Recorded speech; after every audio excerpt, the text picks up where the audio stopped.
Okay, so it's around noon. It's about 12 o'clock here, Friday, September 12th. And I started this video this morning, and Trump had already sort of leaked something for self aggrandizement about we got him on more Fox and Friends. I get into that, I get into some Don Lemon stuff. And then the press conference happened, and they revealed Tyler Robinson is the guy that they're saying perpetrated this crime. And so a lot of this video is going to be about how dopey people are to get sucked into the whole Charlie Kirk thing and now into his, whatever this thing is that we're watching now. I was going to put this video up on Saturday, but I'll probably put it up tonight, Friday night, just because of it being, a moving. They're rolling out these different packages as they always do. And, this thing, let's say it was completely organic and it happened in a completely organic way, which, there's a great joke. The guy wrote something really funny on one of the bullets.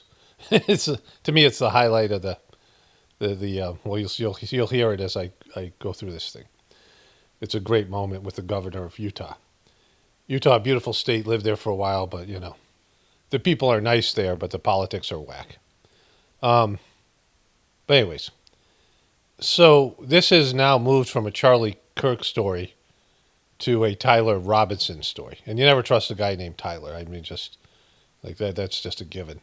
And whatever Tyler Robinson is, and you'll probably find out in this video because we're finding out who Tyler Robinson is.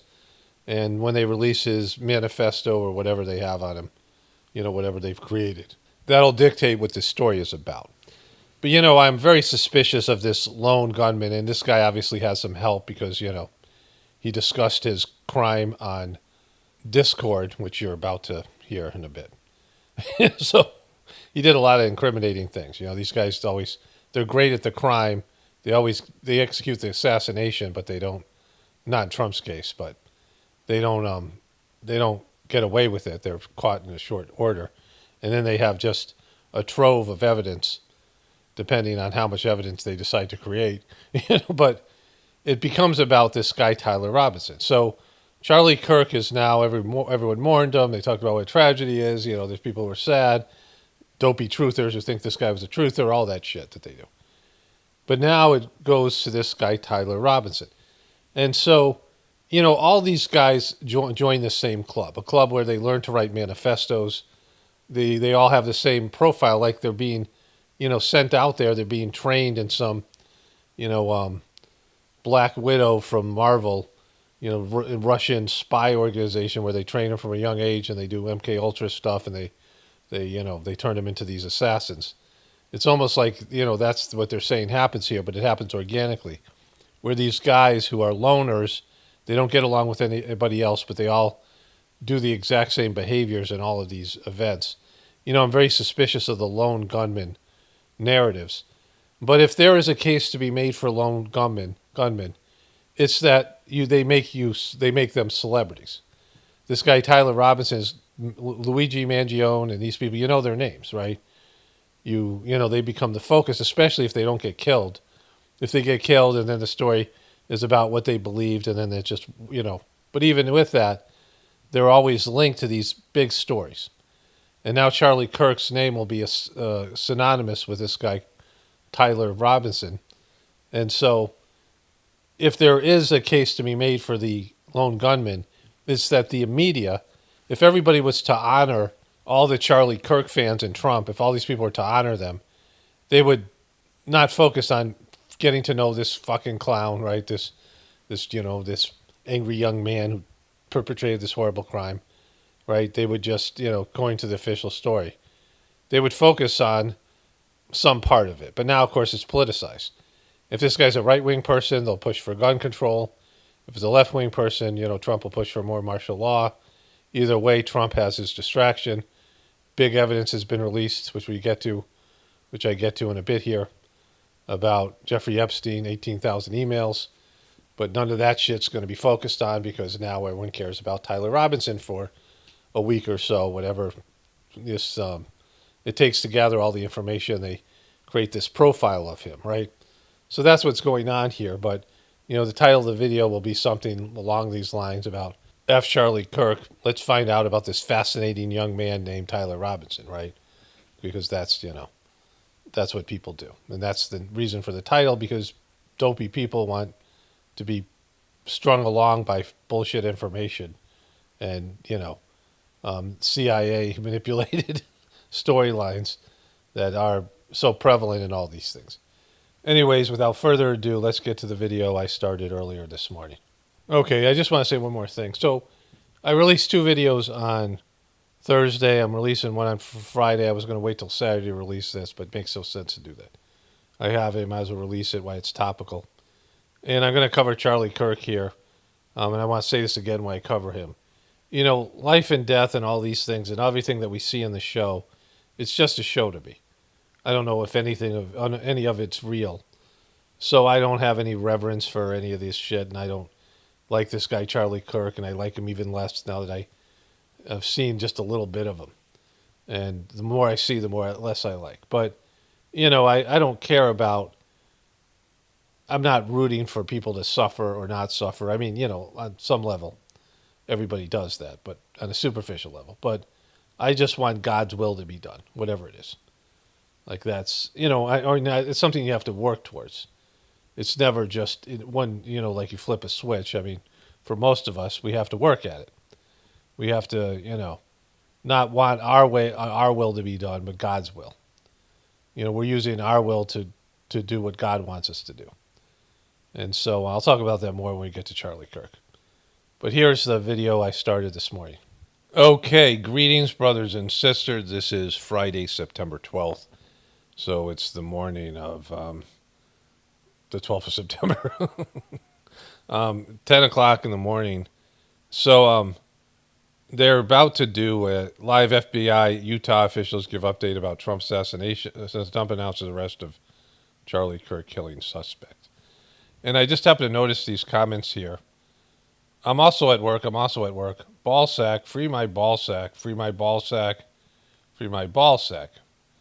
I'm also at work. This guy again. Again, I'm also at work here. This guy, I'm not sure why he's saying that all the time. But then you get into this one, Jesus is king. Jesus is king. I've talked about how being a king isn't a good thing. He doubled down on this comment. He did it twice. Do as you're told, lapdog. Good boy. Do as you're told, lapdog. Who the fuck is this boop? This boop?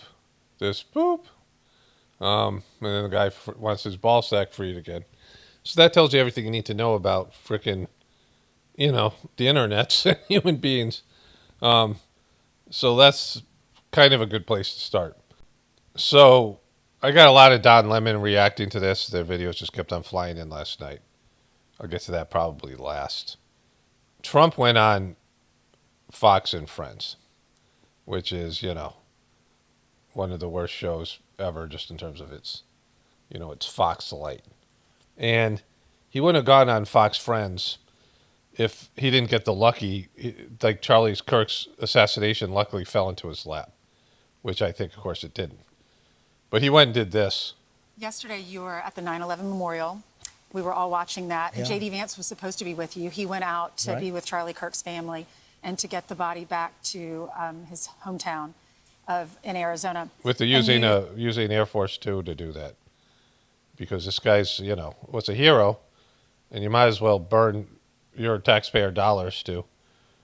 You said you were going to award him the Presidential Medal of Freedom, which is very nice of you. Really nice of you. You're so fucking nice, bro. Bro, you're so fucking nice. Boy, you fucking nice. Dates on this suspect? Yeah. Can I always say, I think, just to protect us all, and so Fox doesn't get sued and we all don't get sued? Because that's important. Not that we'd be accusing an innocent young man who just happened to be walking down the street and we decide to, use his video and say, this is the guy. Of course, this, would be more controlled than that. But, like the FBI had to come out and say they interviewed a few people that turned out to have nothing to do with it, and those people were being threatened by right-wing dopes, because people are stupid. They're emotional about this.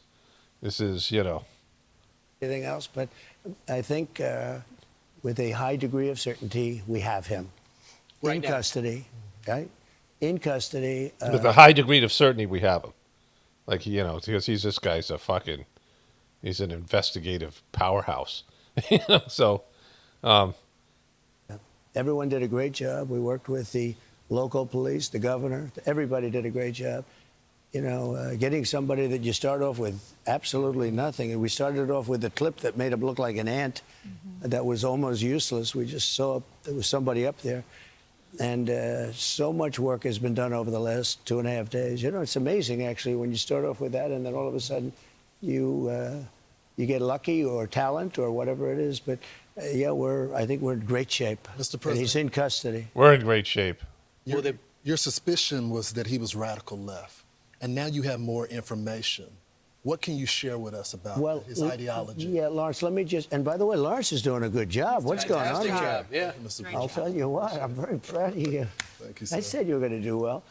Yeah, I think that Pat him on the knee, Trump. I don't want to go too far. I'd like to tell you some stories at how it happened, but essentially somebody that was very close to him turned him in.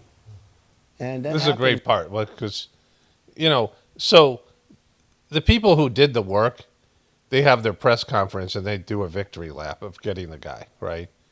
Now, there's, when they do these intelligence, the CIA or whatever, the NSA with CIA mostly, the FBI, I guess, to some extent, but it's usually CIA. And when they release these operations, that are aimed at people for, whatever reason, the American people, right? The crime isn't the important part. It's how it affects the American people. And there's an agenda, like grabbing guns or whatever it might be. Here, the agenda is clearly to distract the story, the media, from the Epstein thing. Now, there's thousands of emails, we'll get into that in a moment, that have been uncovered. And Trump is able to go on this show and take a fucking victory lap. And he's taken a victory lap here that should be going to the people that caught him. Because that's just the protocol. The people who did the work, right? And they come out, that's what I was showing that press conference with those wonderful comments I showed you in the beginning. But he's taken a victory lap here, and he starts divulging information. Now, they're not going to ask him about Epstein and his fucking birthday letter. He's going to be like, well, that's inappropriate. Well, Charlie Kirk is dead. What are you guys doing? Of course, they're not going to do that anyway because they're Fox News. But Rupert Murdoch owns both the Wall Street Journal and Fox News. And, he's in a legal battle with Wall Street Journal over this thing. But this makes that all go away. And why should it, right? I mean, is one person's death bigger than the Epstein story? No. Especially, this fucking, guy, whatever he is. But Trump is able to now go on this. He wouldn't be here today if it was Charlie Kirk didn't die. He wouldn't be anywhere near the media because he doesn't want to answer questions about Epstein, which they'd have to ask him. But now they don't have to ask him that, right? And here he is. When you had some of those good shots, somebody is going to say, whether it's a parent or whatever, I'd rather not say right now. They're going to announce it today sometime. He's going to say. He's going to fucking say. Later, probably talk about that. But somebody close to him turned and, they said, whoa, it's interesting. Where we had very good pictures, but not great, not perfect. And when you look at it, what happened is somebody, and this happens a lot. It happened with the crazy Boston bomber. It happened with others. Somebody that's close recognizes even a little tilt of the head, which nobody else would do. And somebody that was very close to him said, that's him. And essentially went to the father, went to a U.S. Marshal, who was fantastic, by the way. And the person was involved with law enforcement, but was a person of faith, a minister. And brought him to a U.S. Marshal, who was fantastic. And the father convinced the son, this is it. And again, I'm always subject. So, I thought you weren't going to divulge who it was. So, a father who's a minister, so he's a right-wing minister, convinced his dopey son to go turn himself in. That's the story. So he just shit all over the press conference, right? He's going on Fox and Friends. The guy is guilty up to his fucking eyeballs with the Jeffrey Epstein things. And also martial law and all the other bullshit he's doing. He's a fucking disaster. the right-wing dope truthers should be turning on him. And he's out here celebrating this victory of something that's, they roll out these information packets. So what we're going to get now is a day's worth of who this guy is. They're going to tell you a little bit of information, then they're going to find his manifesto or whatever the fuck he has, and they're going to tell you this, that, and the other thing. They're going to identify him as, why he did it, what could be his possible motivation, what belief system he has. Is he a conservative? Is he a liberal? And they're going to slowly roll out this information. If he's a conservative, the Charlie Kirk people and many of these people won't believe it, right? A lot of the different, truther dopes won't believe it because they want to blame the liberals, whatever. I mean, it's getting heated on the internet over this fucking thing. I looked at Facebook, maybe I don't even know why, like later last night. Maybe I was shutting it down. I don't know, because I don't really do the Facebook thing anymore. And, it's mostly ads. If I scroll down my personal, it's recommended things and ads. I mean, it's no longer, people don't post on Facebook anymore. And I looked at it, and there was a person that posted, Charlie Kirk thing. It would be depressing for me to see this. Like, it wasn't great for me to see it, but I do what I do. So these are people who used to watch my show. And they're, you can't be a fan of mine and also think Charlie Kirk is good. Like, you can't be both things. They're crediting Charlie Kirk with the youth vote that brought in Trump. And I've said this before. We're going to watch Don Lemons later. And, I'm going to go and search for some Charlie Kirk footage and critique this guy's bullshit trutherism. But he's very much like, and my wife said he reminded of him as well, of Pete Hegseth. There's that, arrogant white guy, Republican, fake truther, these people that come out. And, Don Lemons is just a dope. Like, he has low consciousness. He does really no damage other than, he exposes how many dopes out there that he has an audience at all. And people like that. But Charlie Kirk is a disinformation agent that has taken, our stuff, our truther stuff. And, I don't get all that concerned about any of these things because it's a shit show and then the system's in free fall. It's collapsing. And so I'm not all, this sucks, like this guy's a horrible person or, because it doesn't matter. But where it does matter is as the thing collapses, people who give bullshit, disinformation and they pose as truthers and they keep people from realizing the important things, right? The only people that I have any respect for at all are realize that there's no difference between the left and the right, but there's no difference between us and the people who control the system. We all have work to do. Wherever we are, we have to do better. We have to personally change. And that's, a message that, people don't like to hear. And so, I got this comment from somebody yesterday. Hopefully I saved it. It's not a comment at all. Somebody wrote me a message. I just realized that. But there was a funny comment here, and that's not it. Here it is here. So I talked about how I was in this chat with this thing from Teespring. And they kept on saying, are you still here looking to end the chat, right? Like if I stepped away from my computer for a minute, it'd end the chat. And somebody wrote this comment. I didn't get it at first, but they said, hi, Paul, before I have a comment, are you still here? So I thought that was well done. Somebody sent me a message, and it said, Paul, you've blocked half your audience and wonder why your views are down. Could I suggest you unblock everyone and let the comments run free? People don't like censorship. You could just avoid the comments you don't like and keep it moving. Yeah, and you could go fuck yourself.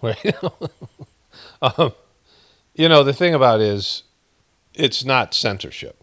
I am not taking your ability to comment away from you, right? I am not stopping you from commenting. You can comment on other people's videos. You can make your own content. You can post your comments somewhere else on your video, on your channel, and you can comment all over social media. So somebody blocking you is not censorship. So if you're watching my videos because you want to comment and me blocking your ability to comment makes you not want to watch my videos, then you're not really watching my videos, right? You're not a part of the whatever's going on here. And so I put very clear boundaries on what I do here. I don't have a complaint department. If you have a complaint about me, don't say it. I don't care. I'm not here to listen to it. I don't post videos with the idea that I'm wanting to hear some critique of them, especially some negative critique of them. I post what I believe to be the truth. If I'm wrong, I'm wrong. I've already moved on from it. I don't care about almost anything I say here. I just feel like I'm supposed to say it. Like I have to be 100% at this point motivated by divine guidance, because really, this isn't much of a job anymore for me in terms of, the amount of views I get, the amount of money I'm making. It's, my videos have gotten better. I enjoy making the videos, but I feel like it's what I'm supposed to be doing. And luckily for me, the Sajmark teaching of you do the work and let God, the results are God's. You do the work and the results are God's. And so not to worry about the results of the work, not to worry about how you guys interpret the stuff that I'm saying. But, I have a very consistent message about the system collapsing and people needing to connect to the divinity within them. And I don't know how many people actually hear that, or it makes a difference to them or whatever. Like, it's not something that I could really fully understand. And people might say they are affected by it, but aren't really, or, are only on a superficial level. Other people might react to it negatively, but inside themselves, they are resonating with it on a soul level. They just can't get there on an ego level.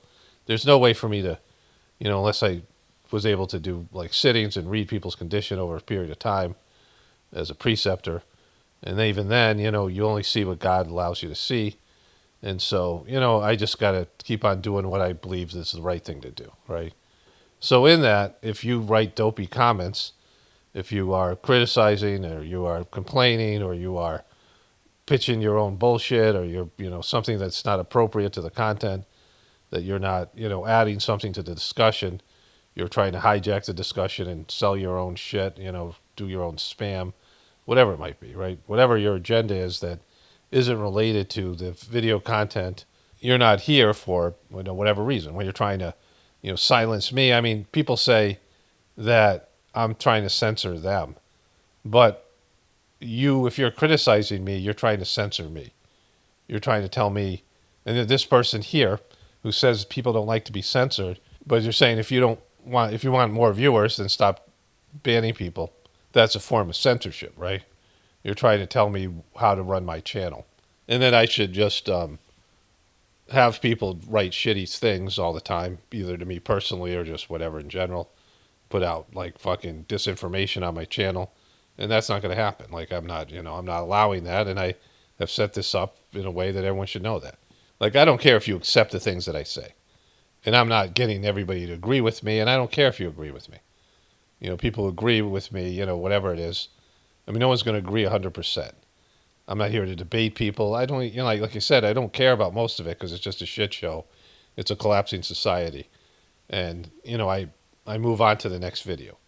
And so when somebody gets butthurt and writes a comment on a video I put out three days ago, and I have no idea what they're talking about, then you're going to be banned because it's silly. You're having an emotional reaction that you should deal with on your own. You should figure out why you're upset. Why do you have the need to tell me I'm a piece of shit or whatever you're trying to tell me? Tell me you're unsubscribing. I'm not going to subscribe it anymore. You said this thing I didn't like. I don't care. I'll fucking just go, right? You don't need to tell me. Like, I don't even know the fuck who you are. You're making it sound like you're like some fucking person I didn't notice in the room. And it says, excuse me, everybody. He did something I didn't like and I'm about to leave. I'm like, I didn't even know you were fucking here, right? So, and that's also a form of censorship. You're like, this is where I say what I believe. And you can agree with it or not. It doesn't matter. I don't need to know about it. I know people aren't going to agree with it. That's fine. So, going back to this Charlie Kirk thing, I am going to try to find where he posts his things. Like, I think he must have a YouTube channel. And I want to see some more of his content, to critique it and show, this is what I mean when I say he's worse than Don Lemon. Because he had a following of millions of people. He was worth $12 million. He was profiting off of taking truther narratives, which all these fucking Trumpers did. They took truther narratives and they put it into an idea that Trump was one of us and they were one of us. And they're not. They're not truth seekers, because all truth seekers have to end up at least at the point where they realize the system is 100% controlled. There's no good guys. There's no people trying to come in to save you. There's no people who are battling some imaginary deep state. It's all a deep state.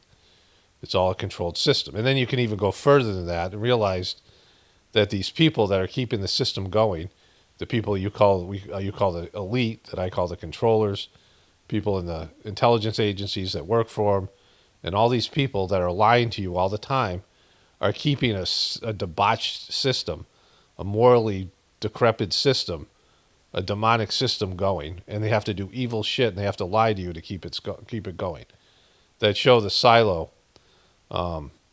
was actually Apple TV put out a lot of liberal shit. That there's always the liberal stuff in their shows, but that show Silo was a good show, and there's a deep state in the silo, but the deep state is keeping the people from going outside or having rebelling or whatever it is, right? And it's an unfortunate evil in a dysfunctional system, right? Another good show is Murderbot. My wife and I just watched that. 5 stars. Murderbot's an excellent show. But anyways, let's get back to the stuff here with Trump. To be corrected, but I'm just giving you, based on what I'm hearing, they'll give you a much more active. I just heard about it 5 minutes before I walked in. As I'm walking in, they said, looking real good. They have the person that they wanted. So you have breaking news, don't you? Huh? Thank you. You always have breaking news, Ainsley. Sean's going to be very disappointed that we're not doing it on his show. He'll be very thankful and appreciative of the police officers that got this guy. They did a great job. Everybody worked together. Pam Bondi is incredible, by the way. People don't know what a star she is. She's such a star, I mean, the way that she's kept me from being implicated in the Jeffrey Epstein shit, amazing. Good job, Pam. Fucking Pam, great job. Incredible. And it all worked out. Could I ask you just some clarification? So a pastor was able to turn him in, or they got the family of the shooter to turn them in? Well, it was a minister, and the minister went to a minister who was involved with law enforcement, by the way. And his good friend is a top U.S. Marshal, and they took it from there. And then it was a father got involved, namely his father. Namely his father. Not just a father, because there's lots of fathers out there, but his father. And said, we got to go in, and they, so I understand it, and again, subject to change, but, the facts are the facts. We have the person that we think is the person we're looking for. But they drove into the police headquarters, and he's there now. Did the father know about what the son had done? I don't know. I'm going to let you get all those questions later, because I can't tell you how accurate. The bottom line is they have somebody that they think did it. I'm Steve Doocy. I'm Steve Doocy. It's Steve Doocy here. Fucking Steve Doocy. I'm Brian Kilmeade. I'm Brian Kilmeade. Ainsley Earhart, and click here to. I'm Ainsley, yeah. Here's a deal. What a deal. What do you do? So there's that. So this is what Charlie Kirk's death has done. And I don't know how much Charlie Kirk was an Epstein person. I know I showed you one clip of him on Twitter that he was talking about, Mossad being involved in these other things. But here. A whole new tranche just came out today, and it's not the ones people were expecting. Bloomberg got 18,000 leaked emails. These have never been public before, from Epstein's personal email account. He was using Yahoo. And it sheds new light on his predatory tactics. It also continues to reinforce what the DOJ, under Ms. Comey, the now fired prosecutor, showed in her prosecution of Ghislaine Maxwell, that she was a big part of this criminal enterprise, not, as she said in her interview, some sort of hanger-on as people did consensual things. Now, as for the president, who has been so suspicious about this, who vowed to do transparency and then broke that vow, well, there's not a lot of clear new information that shows what Trump was up to with Epstein, although we know from prior information that they had a kind of social relationship. You've seen the photos. Bloomberg reports these newly released emails do demonstrate Maxwell's knowledge of the legal jeopardy Epstein faced all the way back in that first case that we've reported on from the 2000s in Florida, and that Epstein negotiated a plea deal in 2008. He sought her advice. Quote, question, which one do you prefer, lewd and lascivious conduct or procuring minors for prostitution? Quite a grim question if you're choosing among those Jesus Christ. cases. Maxwell responding, quote, I suppose lewd and lascivious conduct. Yeah, of course that's the better one. Like, it shows his immorality. If you had a choice between lewd and lascivious conduct, which is not very specific, or procuring minor for prostitution, which makes you a clear pedophile, and that they gave him a choice. Like, Jesus Christ, right? But, like, he didn't know which one was better. Of course, lewd and lascivious conduct is better. Lots of people do lewd and lascivious conduct that's not nearly as bad as child prostitution. Like, holy fuck, right? Now, this is breaking with all these other things. And, you know, she came out and Trump is now giving her a cushy deal, more stuff on her. And it's just going to fall on deaf ears because everyone's concerned about this Charlie Kirk thing. Charlie Kirk has derailed the Epstein thing, which is saving Trump. Now Trump's on Fox News, Fox in France, and these other things, right? Just like I said, this is, you know, this benefits Trump. Doesn't benefit the left. The left is losing their shit. For lewd conduct with a prostitute, if possible. Now they're discussing the plea deal, not whether he did all of the above. Of course, the way the conversation goes, they don't sound shocked that they're in this situation. Remember, in her Trump DOJ interview, she downplayed her relationship with Epstein at that very time. So when he's going to go to jail, he says, can you stay around and manage everything? Yeah. And do you do that? I do. Okay.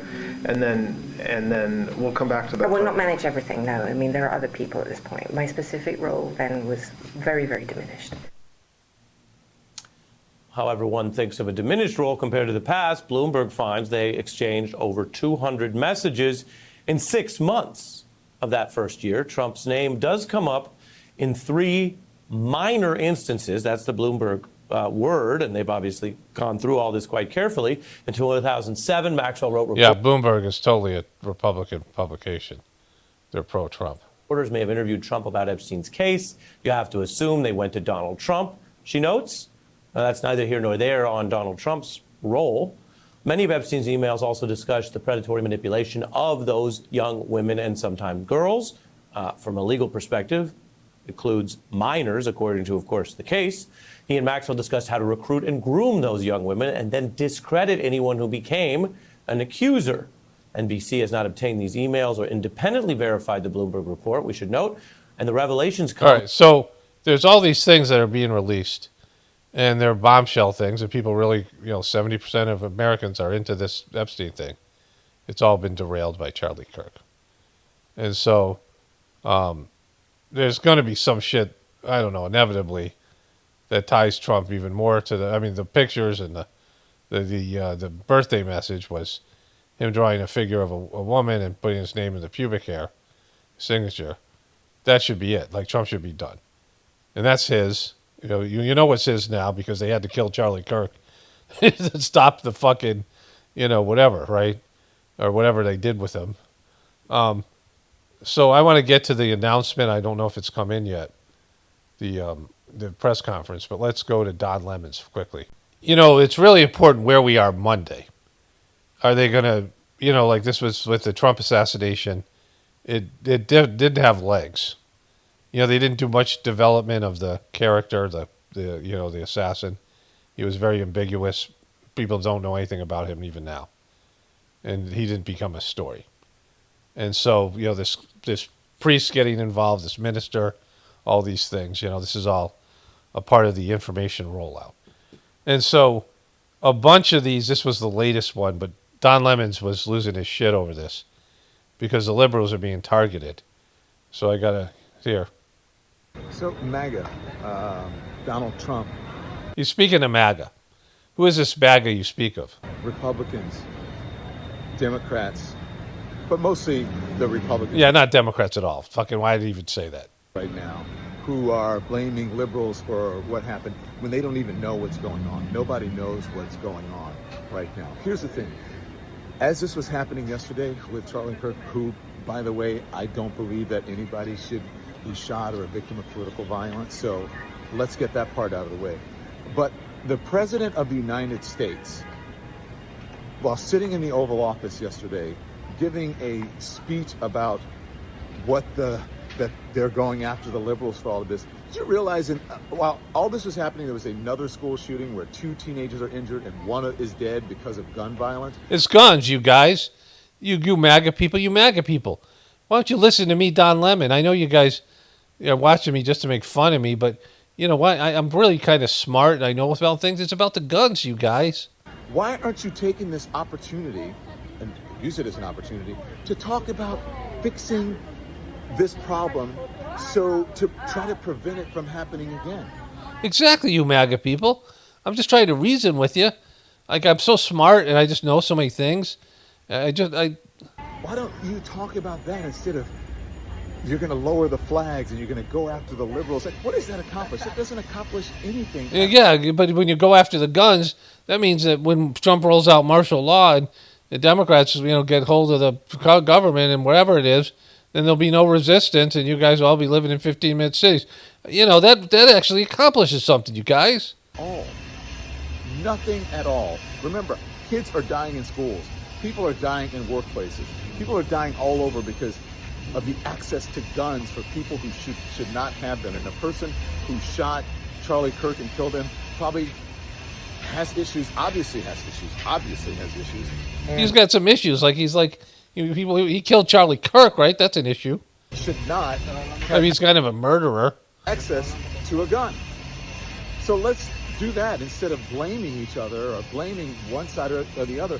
I don't care if the shooter is Democrat or Republican. It doesn't matter to me. Yeah, it does. It fucking totally does. What matters to me is that you stop it. What matters to me is that you keep people, whether they are Republicans, MAGA, Democrats, liberal, progressives, keep people from dying from this problem. So I don't believe this president really cares about that. He cares about what's politically expedient for him, and would be politically and humanly expedient for all of us is to stop this shit. Just stop these guns, you guys. Come on, MAGA. Come on, you MAGAs. All right, so that was number 1. So remember, this was a guy who said, don't get distracted. Keep your eye on the economy. I covered that in my last video. I'm probably going to put this video up tonight, Friday night, and then, I'm going to skip a day some point, whatever. Just because of whatever it is. Hopefully this is just a big time for this whole thing. This is war. I'm not saying that. That is how many conservatives are responding to this Charlie Kirk thing. It is out of control. And I have to say, it is really scary. There's so much going on. And so maybe I'll stew on this for a little bit, and then I'll tell all the MAGA people to go after guns. Because I got to come up with some solution. I got to talk to the MAGA folks, because this is crazy. Like, they don't even know who the shooter is right now, and they're blaming left-wing, liberals, all of this stuff. They don't even know. They don't even know yet. We haven't even been told. They haven't even revealed that part of the storyline yet. We don't even know about it yet. We don't even know. We don't fucking even know. Who it is. Who is it? Who is it? Who it is? Well, let's talk about it. D.L. Hughley, Jennifer Welch of I've Had It, David Pakman, Jolly, Michael Fanone, Good Trouble, Walter Masterson. All join me live on Lemon Live at 5 today on YouTube, Instagram, TikTok, Facebook, and Substack. We'll see you shortly. Boom. We'll see you there. We're going to talk about it. I'm going to get to the bottom of this, and we're going to come up with me going out there and asking MAGA to grab guns. And so, and before that, this happened. Charlie Kirk was no angel. Charlie Kirk said horrible things about black women, about black people, about George Floyd, about diversity, equity, and inclusion. He said racist, horrible things. He said sexist things about women. Nobody's taking glee in Charlie Kirk's death. As a matter of fact, the opposite. Yeah, they are. You're just saying nobody is. Nobody's taking Glee. Nobody's taking Glee, which is a weird fucking way to phrase it. Nobody is joyful about Charlie Kirk's death. Of course they are. I know this liberals post. In fact, I've heard of some conversations on social media of people, that are, within some of my sphere of people that I know, right? But, the people are going at it, right? People are happy he died. And you are happy he died. You're not, you could say you're not dancing on his grave, but you guys are all happy. Just like the right wing's happy when somebody on the left dies. You guys hate each other. Oh, I don't want it to go that far. Of course you do. People die all the time, like you just said. People are dying all the time. And so you guys celebrate it because it's the people you hate. If you hate a group of people and one of their prominent people died, if AOC died, the right wing would be celebrating. How many people on the right wing, how many people who are anti-vax celebrate when some left-wing person that pushed the vaccine dies of things that look like related to the vaccine? You guys, this is how people are. Don't fucking pretend you're above it, right? Oh, I'm above this sort of thing. Fuck no.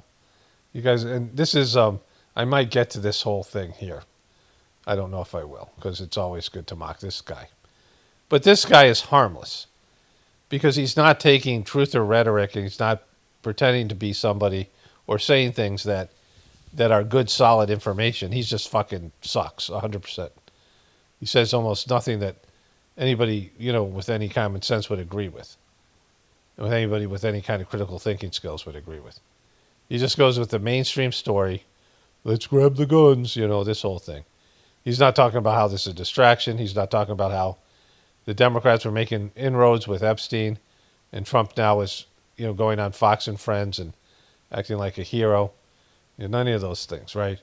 I believe the president of the United States, if he's going to address the nation or give a statement, it should be about gun violence and Boom. How we stop gun violence, not to make a hero out of Charlie Kirk.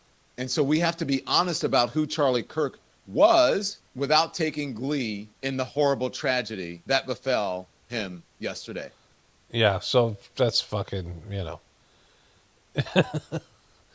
Don't, you're just like, say you didn't like liars, right? You say you don't like, you're totally happy about it. You're not unhappy. Children were killed in Colorado yesterday in another separate shooting, and Donald Trump hasn't made a statement about that. But when I listened to Donald Trump's statement that he did make, he didn't talk about, like you said, gun violence. He painted this glorious picture of Charlie Kirk, which you have already pointed out is not accurate. And then he talked specifically about the radical left. The way that he's using this for political expediency, the way that he's addressing the nation when he doesn't address it for... Who the fuck is this guy? This guy's a Don Lemon fan? Many other serious topics. The way he conveniently ignores everything to go immediately after Charlie Kirk was great. It's just immediate, like you guys immediately go after the guns, right? Like you're all using this death for something. This death becomes a tool to move the population one direction or another. On the left, it's to grab guns.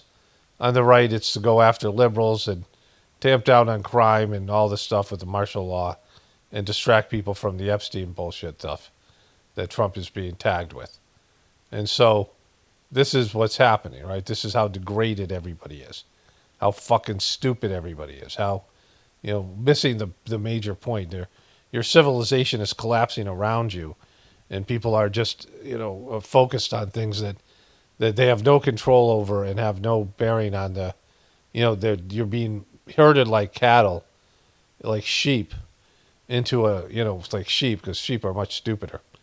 You're being herded like sheep into a, either the martial law Trump shit or the gun control liberal shit, whatever it might be, and pushing an agenda on you and using your emotions that you have no control over, like I said, with the WWE shit, right? I guess this guy was on with Don Lemons. The radical left did this. The words that he is saying is inciting more violence. Charlie Kirk was... Boom. So that guy's a Don Lemon fan. Influencers speak out on Charlie Kirk.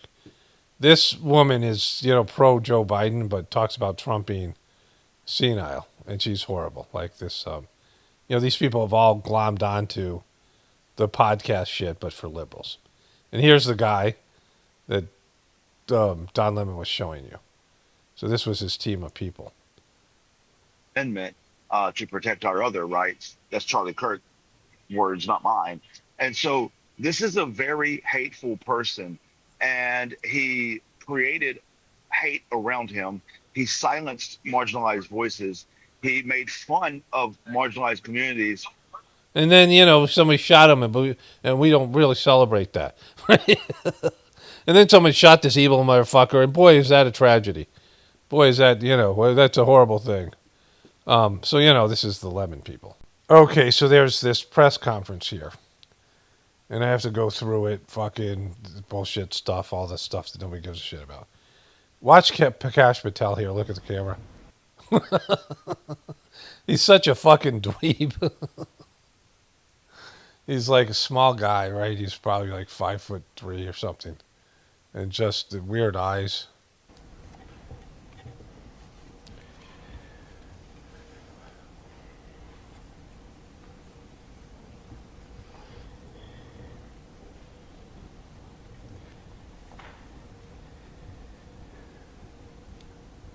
Good morning, ladies and gentlemen. We got him. We got him. You say that like he's been tried and convicted. We got him? You sure you got like fucking... On the evening of September 11th, a family member of Tyler Robinson reached out to a family friend. Tyler Robinson's his name. Who contacted the Washington County Sheriff's Office with information that Robinson had confessed to them or implied that he had committed the incident. This information was relayed to the Utah County Sheriff's Office and scene investigators at Utah Valley University. Who is Tyler Robinson? Let's find out about Tyler Robinson. Who is this guy, Tyler Robinson? Fucking Tyler Robinson, who are you? What are your beliefs? Where's your manifesto? What are you doing? Information was also conveyed to the FBI.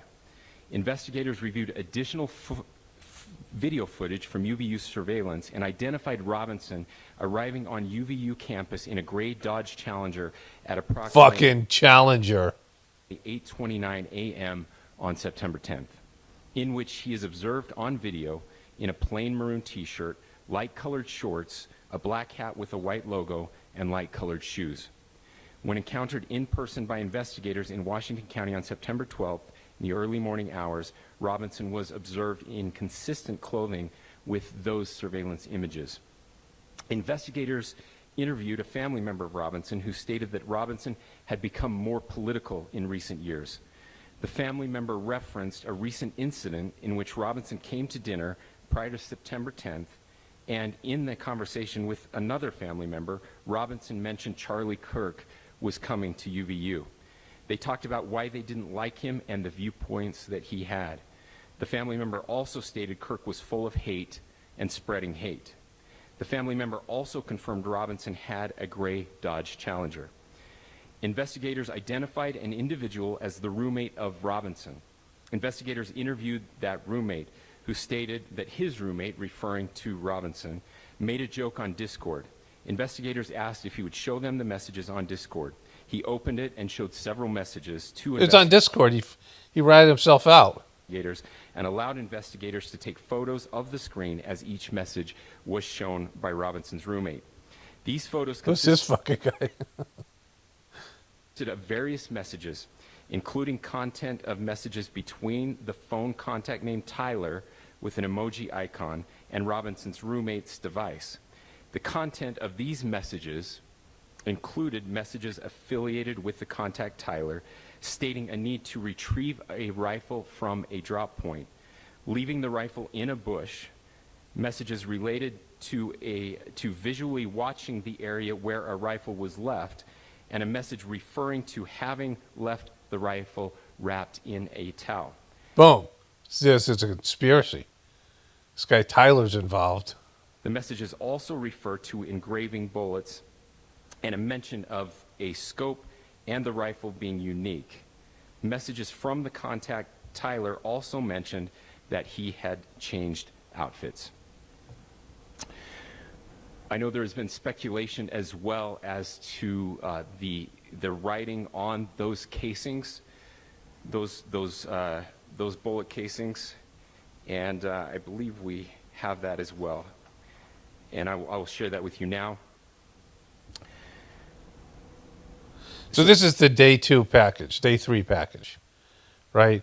So that incident happens, and then Trump gives his announcement, and he gets to, change the narrative from the Epstein bullshit stuff, and, not that, whatever the stuff's going on. And then they, not that the Epstein shit is bullshit. Trump is tied to it. He's complicit.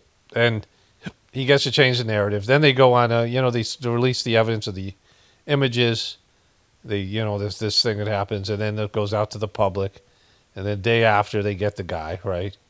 And then they start diving into the guy's story. And so this guy's story is important. So he didn't like Charlie Kirk, saying it was hateful. So they're indicating this guy might be a liberal or a Democrat who's going to add fuel to the fire. And that some other people are involved, that someone dropped him a gun, that he was communicating with other people, so it's a conspiracy. A bunch of dopes on whatever, what was the app that he said? It wasn't Signal. Discord. That this roommate in Discord and these people, they're all figuring it out. The guy's father ratted him out to a priest who got him in front of a sheriff. The area north of Campus Drive Road where the suspect crossed over, you saw some of that in the video that we released last night, consists of a grassy area. Okay, so if you're working with a bunch of people on this and you're executing the execution, wouldn't you kind of be worried about where the cameras are? Because everyone knows there's multiple cameras. People have, their doorbell cameras. There's security cameras, right? There's cameras everywhere. And so, I don't know, wear a mask. And don't fucking put the shit out on Discord, right? Don't show your roommate, Don't talk about it with your family right before you do it. Like some of these things that you would do if you're going to perpetrate a crime, right? Like you would, if you didn't want to get caught, you would have a plan on how not to get caught, right? How do you do this without getting caught? Well, you don't show up at a family dinner and talk about Charlie Kirk and what a piece of shit he is. You don't post shit on Discord and show your roommate. You don't show your face. You find some way of disguising your face because there are cameras everywhere. That, they're going to be looking at every camera and going through all the camera footage. And so these are the things you wouldn't do. All the things that they're saying. He's caught within 24 hours, basically. They had this guy within 24 hours. Like they always do. When they let it linger, it's not like more than a week. The Mangione thing, or what, the Luigi Mangione thing, right? That stuff. Which, that story has disappeared, right? Trees on the edge of the UVU campus. Investigators discovered a bolt-action rifle wrapped in a dark-colored towel. The rifle was determined to be a Mauser Model 98 30-06 caliber bolt-action rifle. The rifle had a scope mounted on top of it. Investigators noted inscriptions that had been engraved on casings found with the rifle. Inscriptions on... You don't leave the bullets of the rifle at the same place. Right? You don't dump in it, again, it could be traced back to somebody, but, Fired casing read, "Notices bulges, capital OWO, what's this, question mark." Inscriptions on the 3 unfired casings read, "Hey fascist, exclamation point, catch, exclamation point." Up arrow symbol, right arrow and symbol, and 3 down arrow symbols. A second unfired casing read, "Oh Bella Chow, Bella Chow, Bella Chow, Chow Chow," and a third unfired... Wait, can you say that one again? Now you're just talking gibberish. How was he able to engrave that much shit on a small bullet? Casing read, "If you read this, you are gay, LMAO." Are you gay, bro? He got you. LMAO. Laughing my ass off. If you read this. This guy's trying not to laugh. We are indebted to law enforcement across the state who's worked seamlessly together, local law enforcement, state law enforcement, and our federal partners with the Federal Bureau of Investigation. We're grateful for everyone who worked together in such a short amount of time to find this person and to bring justice. I want to thank the public who has been so engaged. The public's just been great. You guys are just wonderful. Here he is, Cash Patel. He's going to say some shit here. We bring it, Cash. Bring it, you weird motherfucker. Thank you, Governor. What about This is Epstein? what happens when you let good cops be cops. That's what happens when you let cops be cops. They crack some fucking heads. Found out his roommate on Discord. The FBI and our partners are proud to stand here today together to bring justice to the family of Charlie Kirk and honor his memory. I want to Epstein didn't commit suicide. I mean, he did. He did do it. express my deep gratitude to President Trump. Yeah, Trump. I got to lick his fucking taint first, then I can get back to my shit. The Trump who made this assassination possible. President and the entire White House who have been so incredibly supportive with both resources and just personally to the FBI as a team. They had our backs the entire way, and I just want to express my gratitude for giving us. They had our backs. They didn't say, "Hey, fuck you guys. We don't have your backs.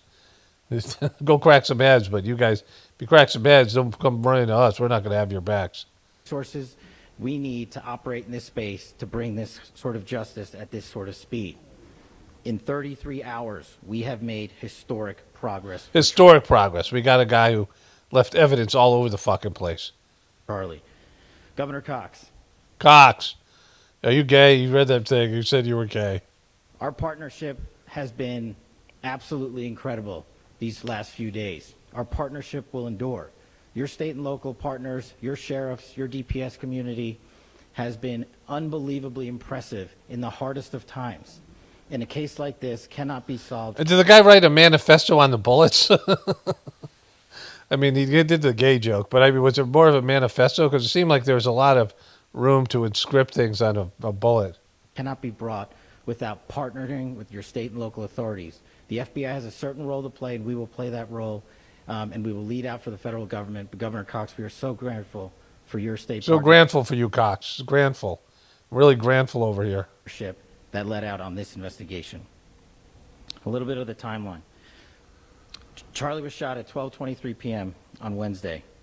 The first FBI agents arrived on scene in 16 minutes with chiefs of police at 12:39 and secured the scene. The FBI immediately launched fixed-wing assets. We utilized these assets to transport personnel, specialty technicians, hostage rescue. Okay, don't tell us how great you are. This goes like every other story. You know, you guys always get the person because it's a fucking stage piece of shit, and you're a piece of shit. You're a lying sack of shit, right? I want to show you some Charlie Kirk thing. I have to find that. They have the mugshot of the guy. And I'm copying the stuff on my TV right now, so I don't know when they'll post these things here. They got the mugshot, Tyler Robinson. Who is this guy? And now it becomes about him, right? But this guy's going to talk about Charlie a little bit. Me. These are the theories. Wait, go back. Charlie went into those places anyway. And these are the words that have helped me. Charlie said, when people stop talking, that's when you get violence. He said, the weak can never forgive. Forgiveness is the attribute of the strong. The only way out of the labyrinth of suffering is to forgive. Welcome without judgment, love without condition, forgive without limit. He said, always forgive your enemies. Nothing annoys them so much. A few months ago, I referenced this last night, Charlie posted to social media, when things are moving very fast and people... You really love this, Charlie. Sounds like you are gay. I think you're gay for Charlie, for... People are losing their minds. It's important to stay grounded. Turn off your phone, read scripture, spend time with friends, and remember, internet fury is not real life. It's going to be okay. He again said, when you stop having a human connection with someone you disagree with, it becomes a lot easier to commit violence. Boom. So here he is here. There's the kid here. There he is, Tyler Robinson. Looks like a liberal guy. But he got this guy with the bullet. He got him to admit he was gay. That's the press conference. If there's something else funny or whatever, people can send me it. I'm not going to watch the whole thing. He's 22 years old, and he didn't like Charlie Kirk. And he was really good at writing on bullets. We got him, fake fascist on the bullet.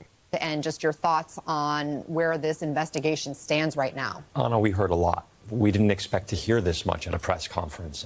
Exactly, we didn't. It's really a day early for this kind of package to be released. A lot of information was released, including, I think, what you heard from the governor there, as well as the FBI. There was planning that went into this. Planning. They kind of detailed what happened not only on campus, the shooting of Charlie Kirk, but what happened before, the hours, the days before, information. Boom, right here. So they're talking about the press conference. There's the guy right there. Tyler. It's fucking Tyler. Fucking don't trust somebody named Tyler. A family member recognized him, reached out, and cooperated with investigators. That investigators interviewed a family member of Robinson who said Robinson had become more political in recent years. The family member referenced a recent incident in which Robinson came to dinner. This was prior. And they don't tell you which political side he's on, right? Did you notice that? They just said he's more political, but what does that mean? He's more left? He's either farther right. He thinks Charlie Kirk's a sellout. What is it, right? So they leave you hanging. Like they leave things unresolved, so you come back for more. You come back for more and forget about shit like Epstein. But they can do the same thing with Epstein. This is how they release information. This is how they keep you going. Oh, well, he's political? But what political party? Day of the shooting prior to September 10th.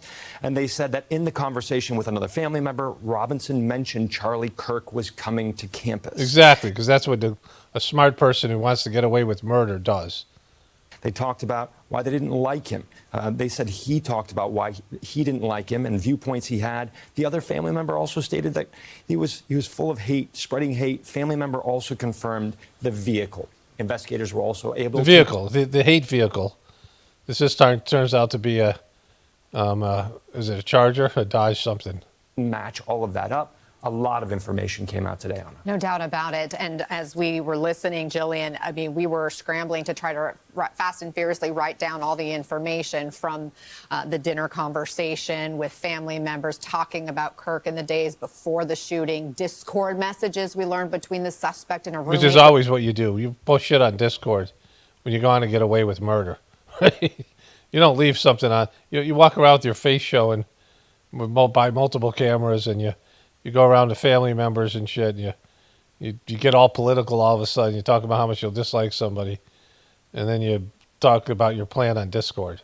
Referencing a rifle that had been dropped and engraved bullets, which we now know were among the evidence retrieved from the scene. All right, so we get this idea. I'll come back, as it develops. We'll find out what were his political leanings. What did he believe? Did he have like a manifesto or something like that? Did he put it on Discord? Fucking inquiring minds want to know. Like, look at her. She wants to know. Okay, so before we move forward, I got some Charlie Kirk clips I want to show you, some videos, and I'm going to tell you why I don't like this guy or this type of thing that people do. And I'm going to make jokes and say things that there's going to be some Charlie Kirk fans here. I know it. I can just tell. And they're going to be butthurt and offended because I'm not showing reverence for the dead or any of these things.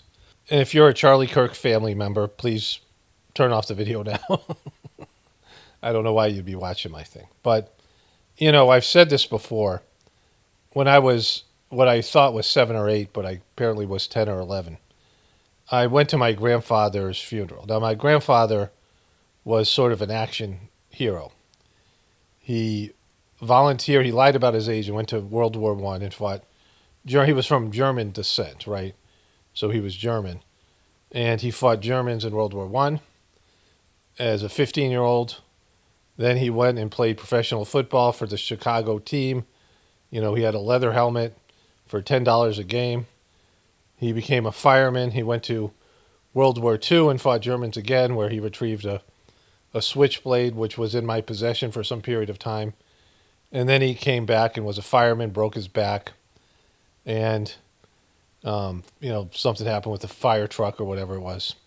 He was back in the day when they didn't have oxygen, so he was breathing in all that smoke. He smoked a pipe, and he worked with what I assume toxic glues, where he made his homemade fishing poles. He took me deep sea fishing, brought me to my first pool hall. He was kind of a legend, somebody who was like a bigger than life person. Was great with, handiwork. He worked on Boca West Country Club in Boca Raton, Florida.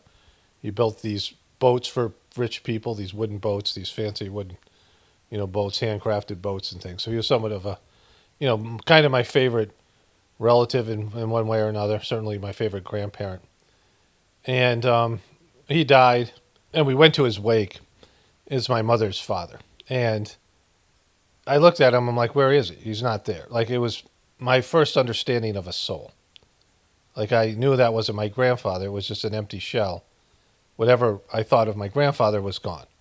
And then I understood that, on a kid's level, that when somebody dies, the soul leaves the body, and it's stupid to look at the body. Maybe you need to see the body just so you know the person's dead for sure. Like, just psychologically. It's probably good for people to see the body. Just because, it's hard. You might be in disbelief because of, especially if it's someone, a loved one, you can't believe it, and it gives you some closure.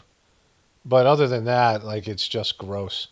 They put lips, you could see blue, you could see his lips were blue, and they had put lipstick on him. And if I knew anything about my grandfather, he would not ever wear lipstick, right? And so, and they had put makeup and lipstick on him, and it was just gross, right?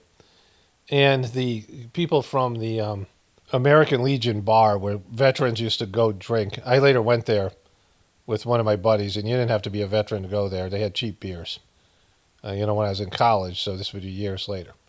But these American Legion guys come in, and one guy was, like, his belly was sticking out of his uniform. You could see his naked belly because he was so fat. He had a big beer belly. And his helmet didn't fit him. His strap was on. And he, one guy had like a bottle of booze in his back pocket. And one guy farted. Like, these guys were standing up next to my grandfather with their guns. And we were like right in the front row. And my dad and I looked at each other. We started to laugh. We couldn't fucking stop laughing. Now, I wasn't disrespecting my grandfather. My grandmother was really upset. I love my grandfather, and my grandfather was like I said, one of my favorite people. I look forward to going to see him, and like he always said, he took me deep sea fishing every time we went to Florida. I caught like 15 fish the first time, big ass fish. I was like a 7-8-year-old kid, and just great times with him, mostly fun times. There was no, he was an imperfect person, but whatever. And so I was laughing because it was fucking funny, and my grandfather wasn't there. Like, it wasn't like I didn't miss my grandfather, but that piece of human meat that was there was not my grandfather, right? And so, when a person dies, their soul goes somewhere. I have full faith in it, and I have since experienced the soul on different levels. I've had, before my daughter Anna was born, we experienced her soul, me and my ex and, family that was there, before she was even, before she was conceived. And so there are pregnant women who can feel souls around them, women who are about to get pregnant who can feel souls around them before conception, these things, right? Baby souls hang out with a person waiting for the opportunity to incarnate.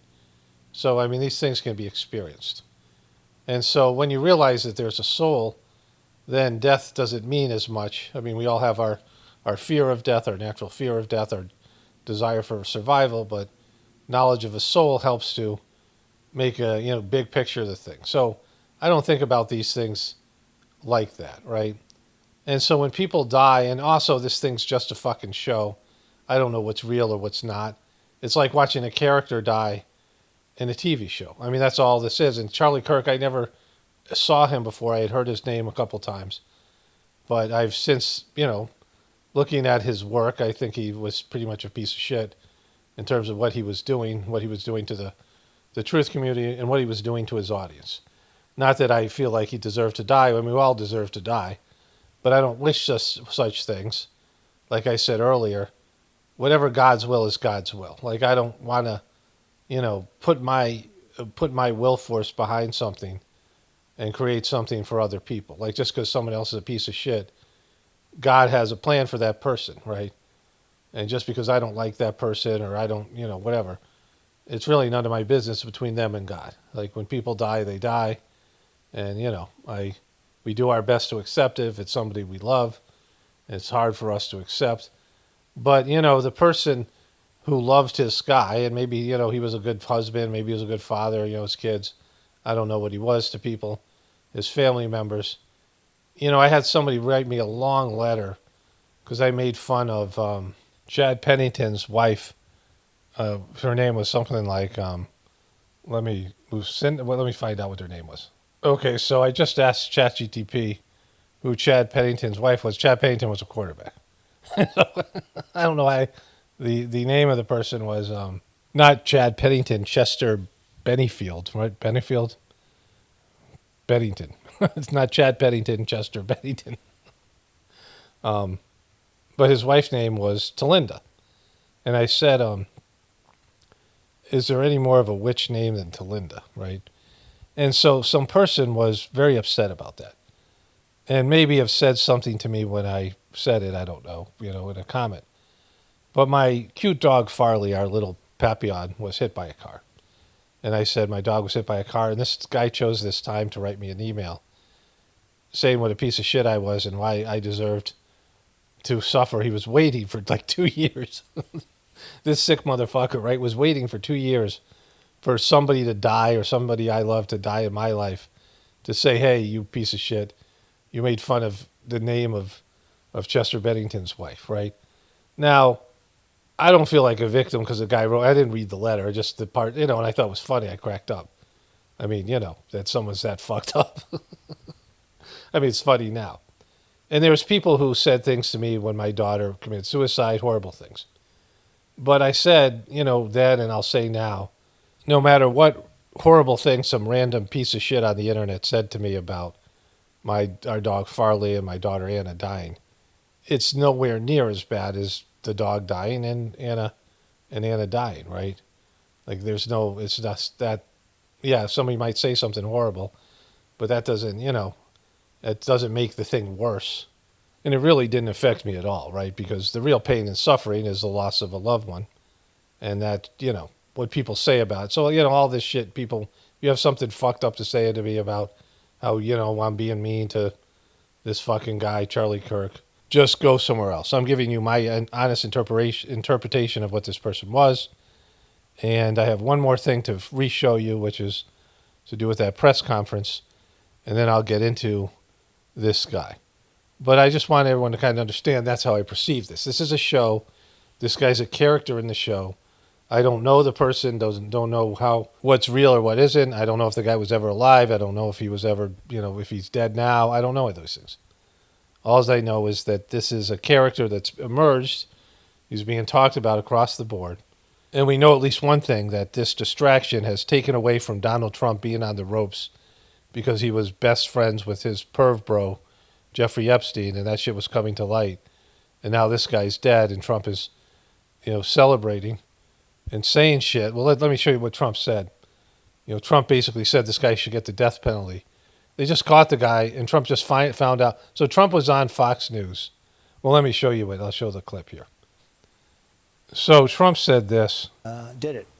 So, Mr. President, there is the death penalty in Utah. Yes. And I do know this is going to be a federal case, and there's many of us believe that Charlie was targeted because of his political ideology.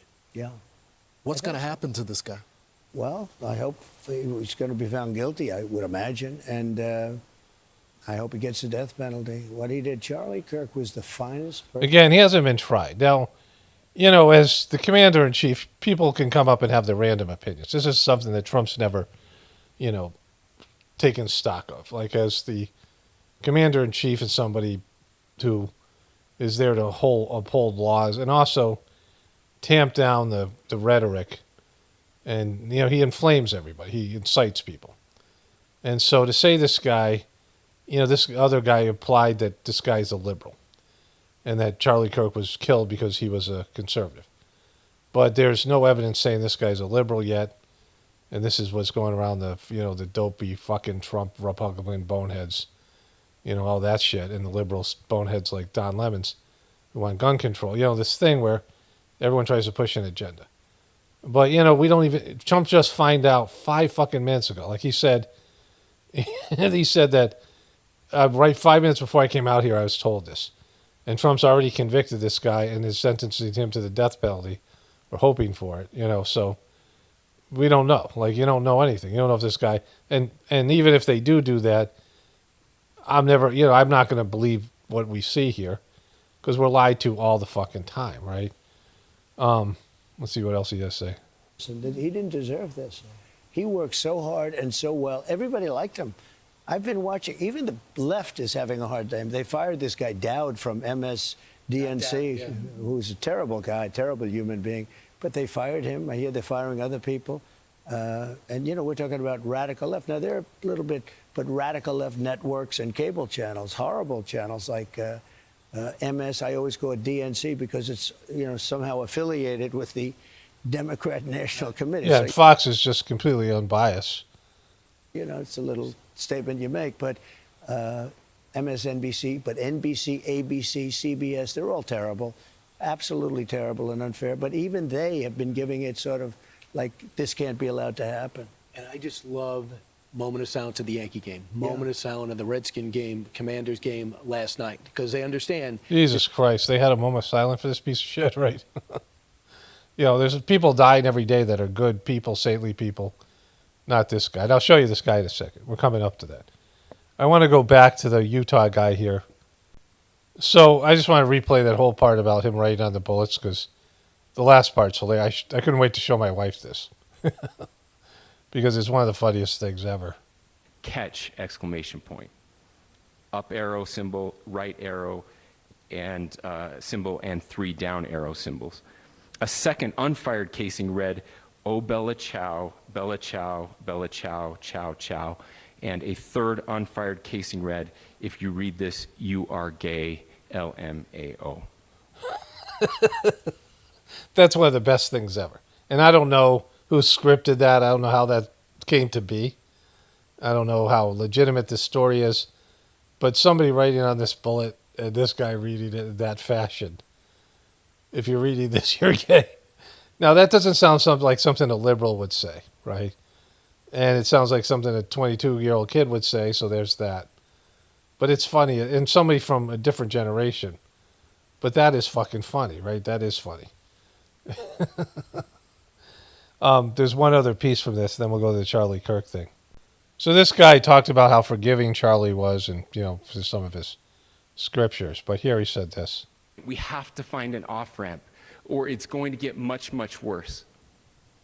But see, these are choices that we can make. History will dictate if this is a turning point for our country. It's not. But every single one of us gets to choose right now if this is a turning point for us. We get to make decisions. We have our agency. And I desperately call on every American, Republican, Democrat, liberal, progressive, conservative, MAGA, all of us to please, please, please follow what Charlie taught me. Charlie taught you something? I'll just conclude. So anyways, I don't mind this guy saying that because, he's making a plea for everybody to change, which is not in a way that's going to work. I mean, in a, whatever way he's doing it. But everyone needs to change, and not because of Charlie Kirk or not because of, because we need to fucking change. We're going the wrong fucking direction, right? And people don't know what that change is. Like this guy has no idea what is kind of required of people. And most people, if you told them what's required of them, or if you tell people what's required of them, and giving up their ability to choose to do the wrong thing, which nobody wants to do, give up their ego-led existence, right? I mean, that's what I was kind of alluding to in the voiceover you just heard. When I talk about people, I'll change this over to a voiceover here. Let's finish this up here. with, with words I share often from a friend and author, Yuval Levin, who was asked if he was optimistic about our country. And he said, I'm not optimistic. He said, I hate optimism. Like, that sounds bad. But he said, optimism is a vice. It's this idea that good things are just going to happen. And he said, in the history of the world, good things have never just happened. He says, I'm not optimistic, but I am hopeful. And hope is the virtue that sits between the vices of optimism and pessimism. Hope is the idea that good things are going to happen because we can make them so. I still believe in our country. And I know Charlie Kirk believed in our country. I still believe that there is more good among us. Okay, so it's silly. Your country isn't something to believe in. And if you believe in it, you believe in all the evil shit that makes up probably about 80% of what our country is. The negative effects, the evil shit that goes on to keep our country going, the exploitation of resources and other people, wage slaves, the people that make your iPhone and your clothes, the military-industrial complex, the rigged system in terms of our dollar and the world economy, and people are starving, us eating, stuffing other people's resources from other countries into our ghoul holes in every way, shape, or form. So there's all that. He gets into quoting Charlie Kirk here and, making him into something he's not. Because this guy's a piece of shit, and I'll show you that in a second.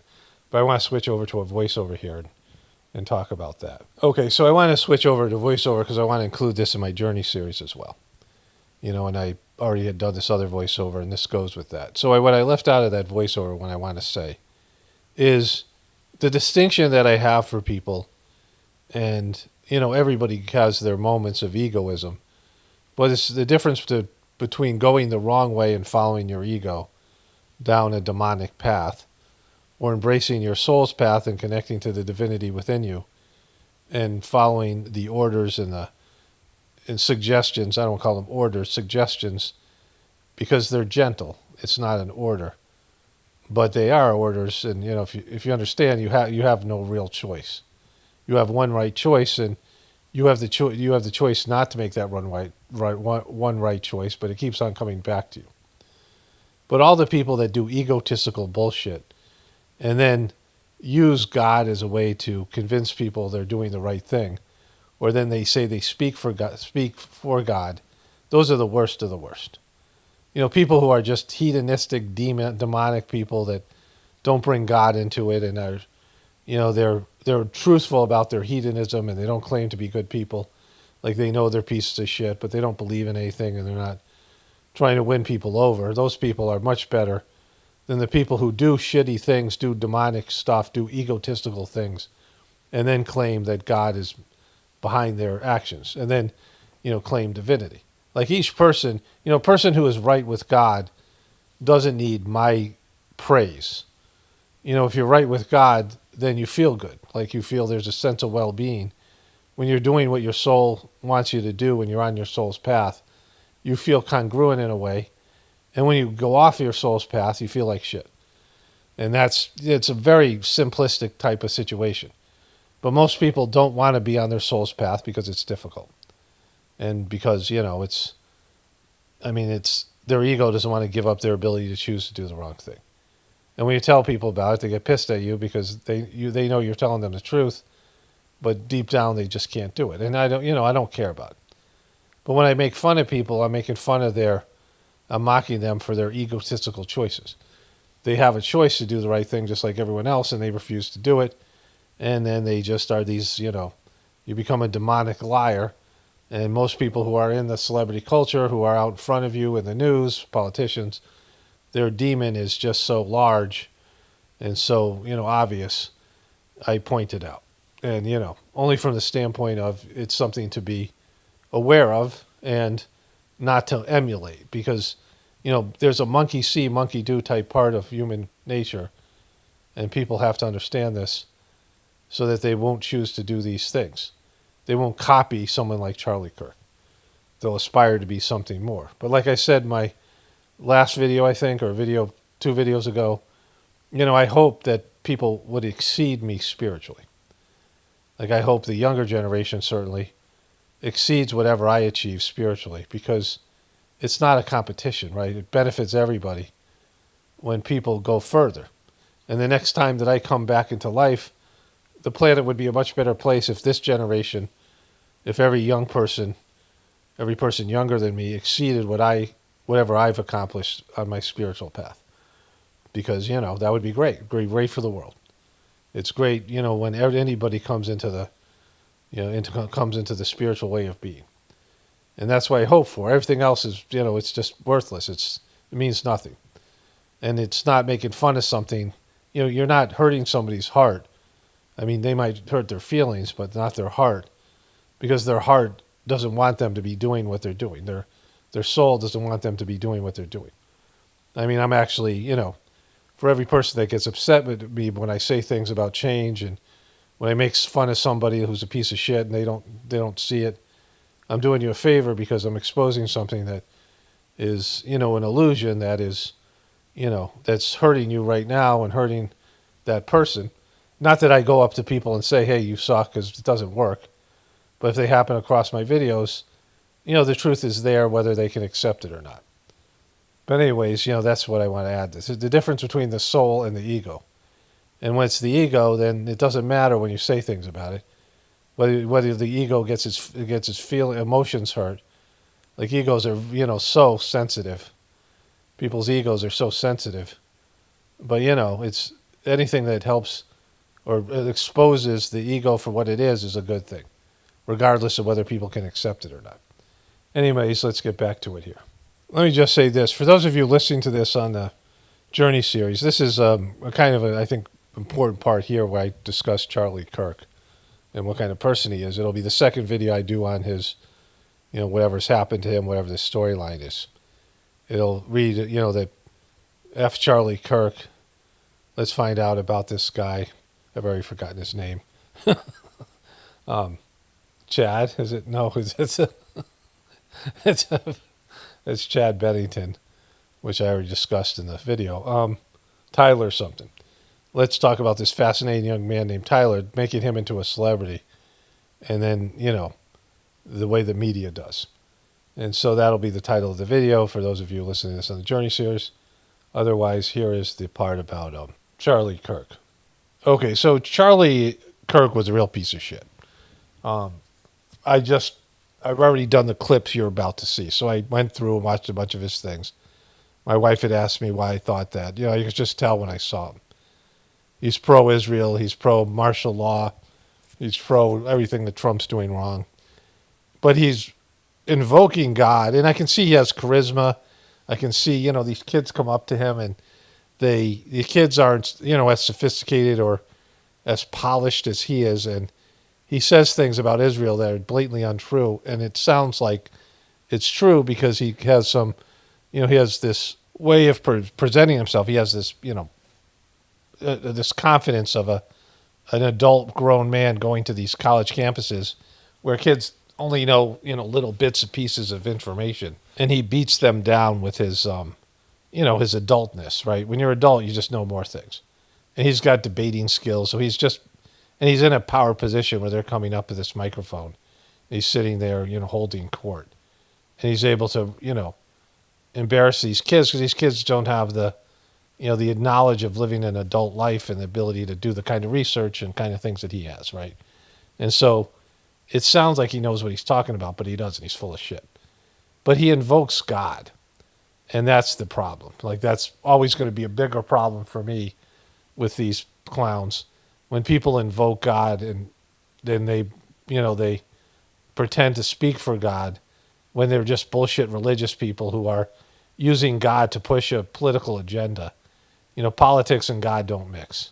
I mean, you can vote and be a spiritual person, and you can have your opinions about politics, but, politics are not related to God at all. If a spiritual person gets an order, Babaji, the second master of the Sajmark system, and you can believe this or not, but it's just as, like any of these types of things that are based in faith, you have to have some kind of spiritual proof because you can't prove it factually, right? Like, I've had all these things that verified or validated the Sajmark system.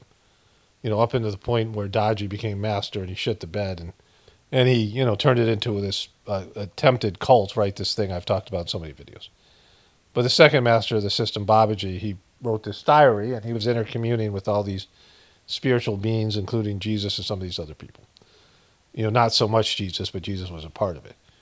And he was receiving orders mostly from his spiritual master, the first master of the system, but, through these divine hierarchy, these beings that work for God, that were there administering this system that was being built for this, this time and place. And he was ordered to basically start World War II through spiritual means. There are spiritual beings, whether they're in the physical body, it's always better if someone's in a physical body, that have to do work and they get orders from God or these other higher developed souls, more often the higher developed souls. And without anybody knowing about it, they have a thought, okay, World War II has to start, right? Whatever, they put their will force behind it. And then all the political things and all the things that need to happen will happen.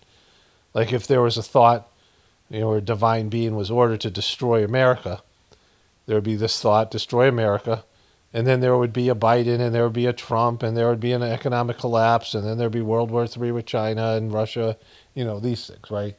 If a spiritual being is doing God's work, then they don't have to get involved in politics. They just get directed from above or inside, and they just apply their will and they use their spiritual powers to manifest something without, any sort of personal involvement. And they don't have an opinion about it. They just follow orders, right? That's how it has to be. They can't be doing it because they dislike Russia or they dislike China. It can't be anything like that. And so politics and spiritualities, politics and God don't mix. Politics is the absence of God. It's people trying to manipulate the material world to impose their will on a divine, a divine world, a divine essence, a divine people. The divinity that's within all of us. And so it's an egotistical thing. And Charlie Kirk used his Christianity to validate his support for Trump, and he won all these dopes over to Trump. And so he's a big part of the problem. He was a big part of the Trump problem. But anyways, what I want to say about this is, to add to what I was saying before, I don't believe you can't kill your way out of a situation. You can't kill a whole group of people and expect that a problem will disappear. You can't kill one ethnicity. You can't kill Israel. You can't kill China. You can't kill America. There's good people in all those countries, right? It isn't like all those people in every one of those countries sucks. You're made worse by your country, depending on, what kind of culture you have. But, in that, you can wipe out a whole group of people, and that whatever the evil that they're invested in, whatever that energy, it just transforms onto other people. And that's why I say only spirituality will change this world. People have to change. That's a Babaji quote from Sajmark, but I fully believe in it because of my own experiences, right? I've been in the change business for years, mostly my own personal change, but also talking about that with other people. And working as a counselor and a therapist and in treatment centers and, with all these other, elements, a preceptor in the Sajmark system. And here as well, probably here more than anywhere else, the idea of changing. And without God, it's hard for people to change. Without some divine help, it's hard for people to change. Without them being able to connect to God and be elevated by God, it's hard for them to, they can't rise up to a higher level. They can become richer, they can become more famous, they can become successful. But if you want to change, you need God's help. And you need to ask God, you need to connect with your soul, and you need to have a deep craving to go up to a higher level of consciousness. And that, it doesn't come easy. Because otherwise we'd have a society full of saints. So, I don't, violence and death, they don't solve any problem. Population reduction, sure, that could be something. If you reduce the population significantly and only the higher developed souls got to incarnate, that would be something. But that's not what people are talking about. People hate other people. Hate is something that you have to get rid of in your system. They hate other people. They hate other people's beliefs. And so they want, they want this guy to die or that guy to die, or this group to die. And, it's just all there I mean, people are like, inhumane in there, and they don't even give a shit about this guy and his family. The people that are like all the left-wing people. But, it looks like this guy, the shooter, the narrative they're about to drop on everybody is maybe he wasn't conservative or liberal. Maybe he was, we'll find out what his MO is as they release all the information about him. They'll stretch this over a number of days, most likely, throughout the weekend. And they want to probably have this story going again as of Monday. But I want to say that we're a very violent people. There's a lot of violence in all of our video games, our TV shows, our social, our entertainment, our content. A lot of violence in our sports, football and other sports, hockey and basketball, even baseball, fights, a lot of violence. But the number one violent thing that we do is our number one export is military-industrial complex weapons that we export all over the world that cause suffering and death. We make the weapons that people use to kill each other. And, the Second Amendment and the people, the gun culture and, the police and the National Guard and the military and all these things, we're big into violence and death and killing people and imposing our will and all these things. And, eventually that will suffer that, right? We'll be on the other end of that as a country. It can't be any other way. Like all the things, all the pain that we've exported will eventually be imported to America. And that's what all this stuff is about. It's not because I want it to be so, but because it is. It's just how it works. And so that's what we're looking at here. And that's why Trump is doing what he's doing with the National Guard. There's just going to be all these things that are going to come about because at some point people are going to get real bad news about your lifestyle. And then it's going to be a free-for-all after that, and you'll see all this kind of thing. And then whatever happens in terms of World War III and nuclear war and those things. Anyways, so I just wanted to preface, this is why when I'm talking about these people, of course, as I said before, about being about their egos, right? Ego, when you're talking about somebody's ego, it's different than when you're talking about them as a spiritual person. Anyways, let's get into Charlie Kirk here. Okay, so I found this guy's YouTube channel, and he had this video entitled, "The NFL is back, just in time to ruin my week." Not so fast, bro. I think something else is going to ruin your week a little bit more. Again, I know it's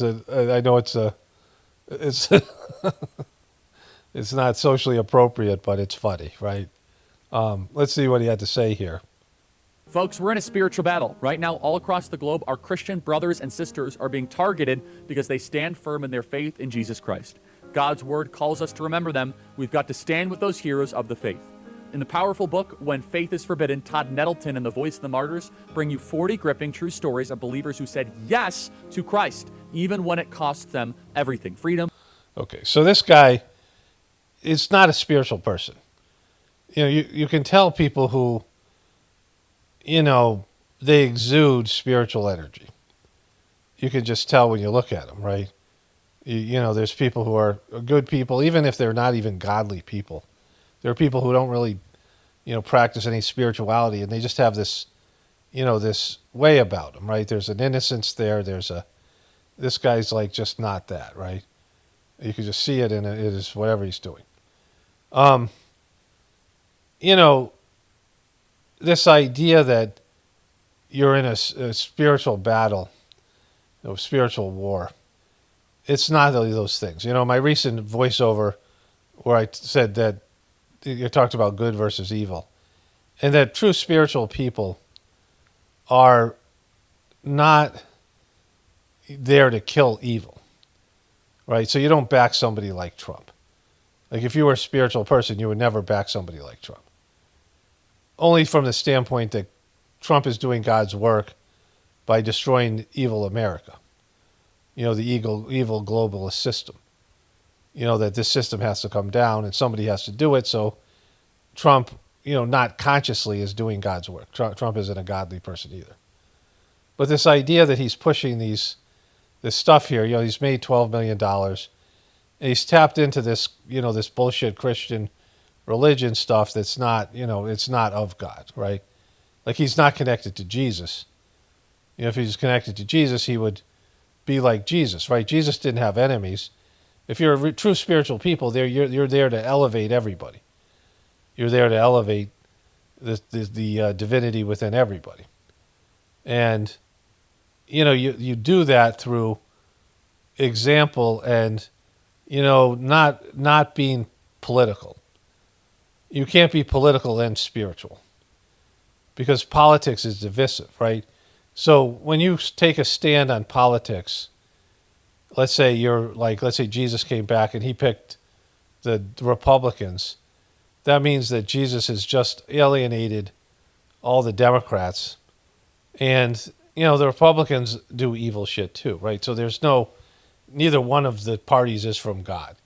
Now, the Republicans talk more about God and the Democrats talk more about atheism and science, but they're both equal in terms of their going against God's will. They're both equal. One party isn't worse than the other, right? Family, and even their lives. As a special gift to my listeners, you can get a free copy. Just head on over to vom.org/Charlie or click on the link below. Okay, everybody, welcome back. Email us, freedom@charliekirk.com, here at the bitcoin.com studio, and subscribe. Okay, again, all those things that he's pitching, right? The Charlie Kirk Show podcast page. That is the Charlie Kirk Show podcast page. Just a reminder, tomorrow we'll be on campus at Utah Valley University. It is the American Comeback Tour. We have thousands and thousands. Yeah, you know, not a good day for you, bro. Don't do it, bro. Tickets that have already been facilitated, and I think you guys should check it out right now. AmericanComebackTour.com. That is AmericanComebackTour.com. See, Blake is such a Packers fan. He said, "What should we talk about?" Oh, talk about the Bears. I'm not talking about the Bears, okay? You see, I even put in my group chat. I said, the Bears are winning by 14 points. This is a very strange thing. I don't know how to handle it. Oh, but don't worry. I got back down to what I was used to awfully quickly, which is... Okay, so let me show you this other thing. Patriotic Values Guide, how you invest your money and save for your future. With Monorail's Patriot Portfolio, your investment dollars get out of globalist corporations and into companies that support... Globalist corporations. So you can invest your money into good truther corporations that are backed by this guy and his beliefs. Christian American values. Christian American values perfect things. For anyone who wants to learn how to invest their money like a pro, or a conscious-minded investor that wants to put their money where their values are. Open an account today at monorail.com/Kirk. That's monorail.com/Kirk.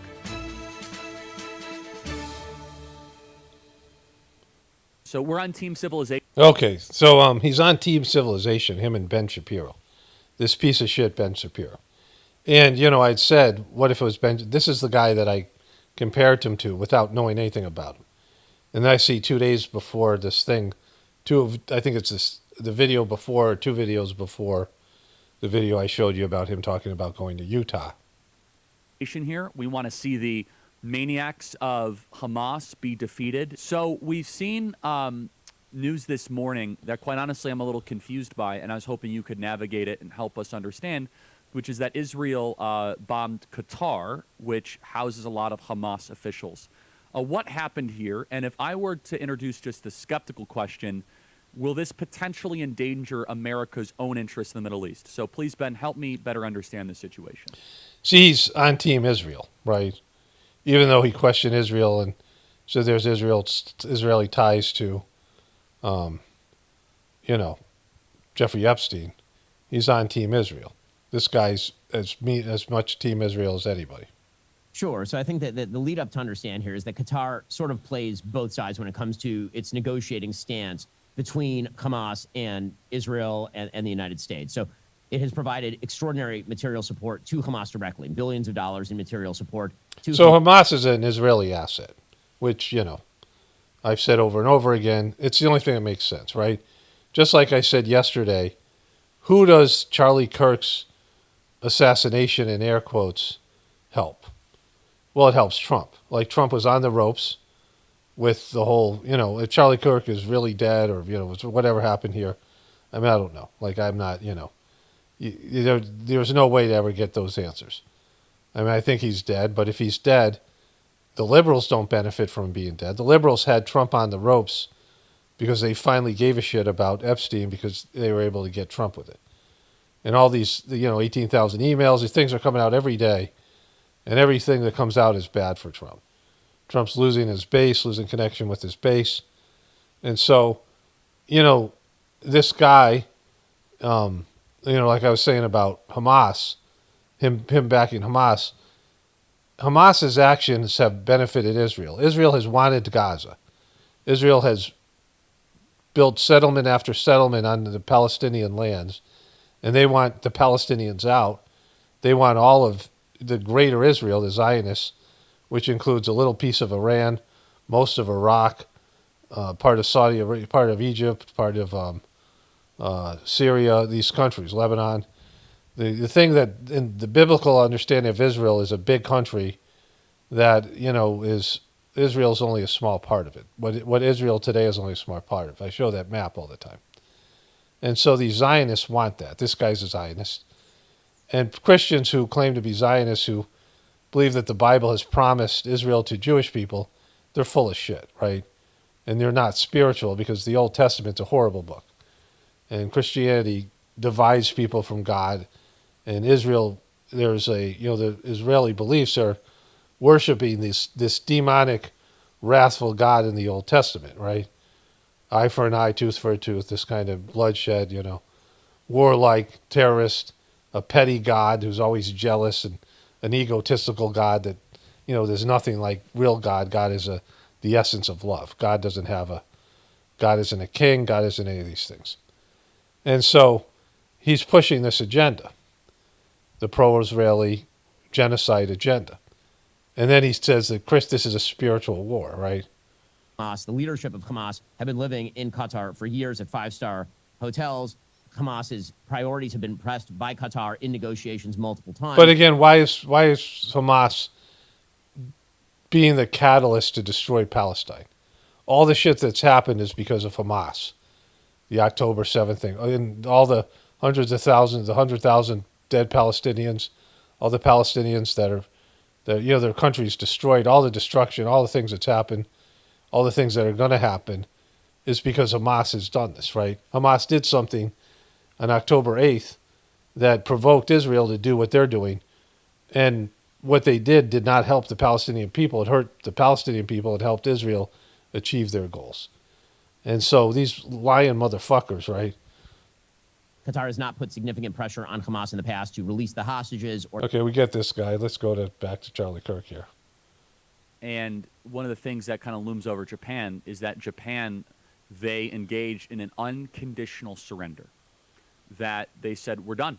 And they laid down their arms, obviously, after the 2 atomic bombs. Very controversial. People have mixed opinions on it. I certainly do. But that it is unconditional surrender. Is that what Israel is aiming for here? I suppose that is a question that I get a lot on campus. What does success look like? Because I think we could all agree a long war is not good for Israel. A long land grab. It's a fucking land grab, Charlie. If you weren't a piece of shit, you would say that. You would say it's a land grab. And it is a long war. They're not going to stop at fucking Gaza. They got America's backing, and they're going to insert their will all over that fucking region. And they're going to go for the Zionist view of Israel. And they're going to grab as much land as they can. The only thing stopping them is America's support. And, America saying no, and Trump isn't saying no because they got pictures of him and Jeffrey Epstein. They got Hamas stuff on Trump. Okay, so there's all this stuff I have just on Charlie Kirk about him being a complete Israeli shill, right? And it's, it's not just not factual, but it's this idea that comes from people who believe in whatever bullshit things are in the Bible. And the Old Testament shouldn't be a part of the Christian tradition. Jesus was no longer a Jew. Jesus did what I and so many other people have done. And again, there's no comparison here. But all of us who have done this thing, and what it is you're born into a religion. This is something Swami Vivekananda, a famous Indian saint, said. That a religion is a great thing to be born into, but a horrible thing to die in. And so you're born into a religion as a kid, and as a child, you're given basic understandings of right and wrongs and that there is a God and that you have some religious teaching. And then as you reach your adolescent age and from there on, as you enter into adulthood, you realize your religion is limited. It's kindergarten. It's got good things and bad things and, whatever. But there's something beyond that, and that is your direct relationship with God. And then you connect with God inside, which was Jesus' teaching, the kingdom of heaven is within.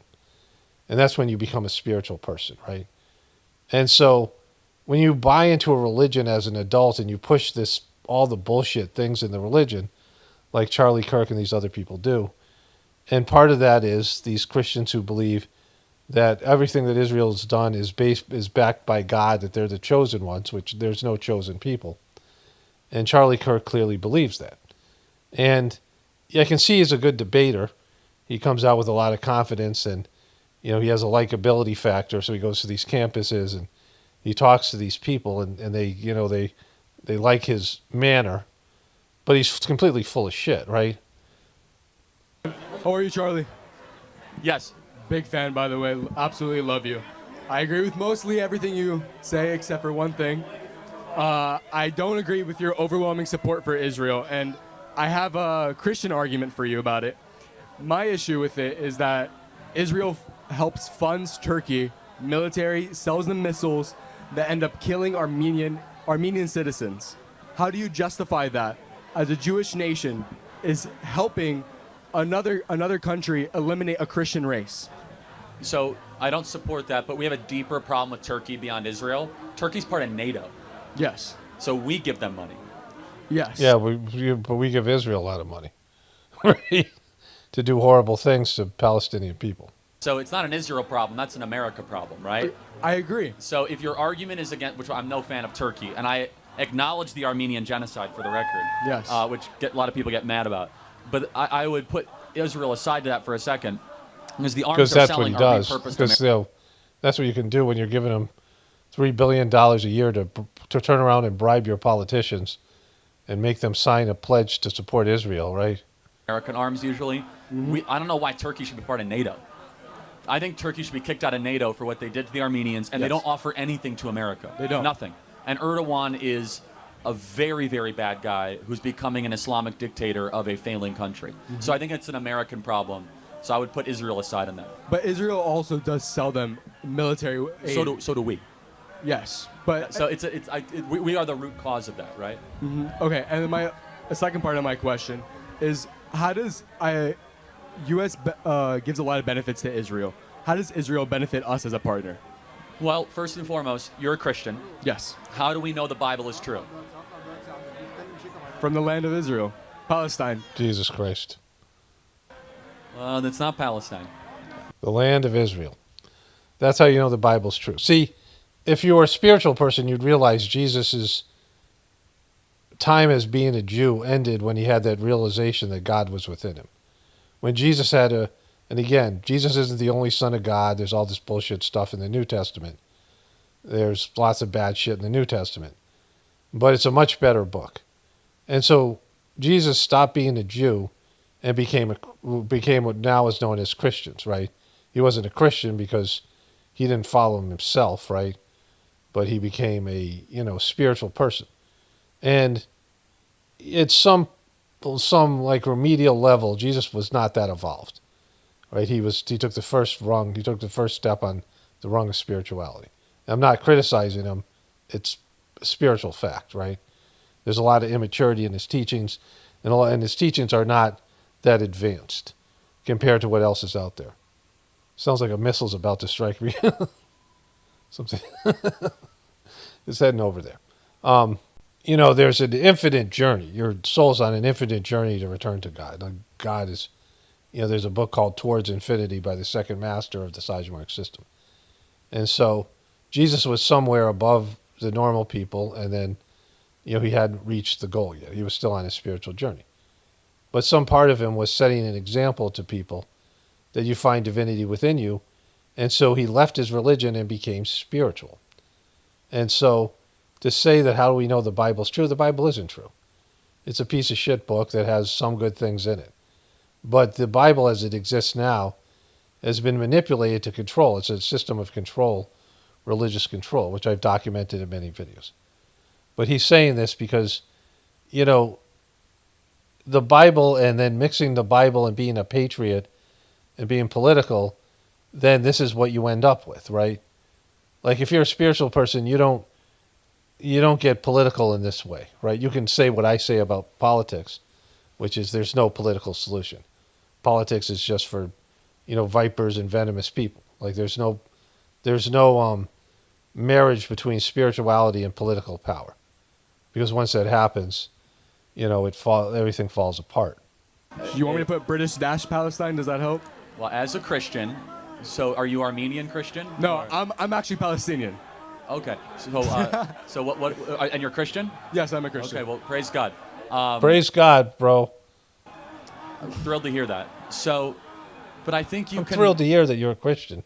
acknowledge that we as Christians have to honor the Jews. Do you believe that?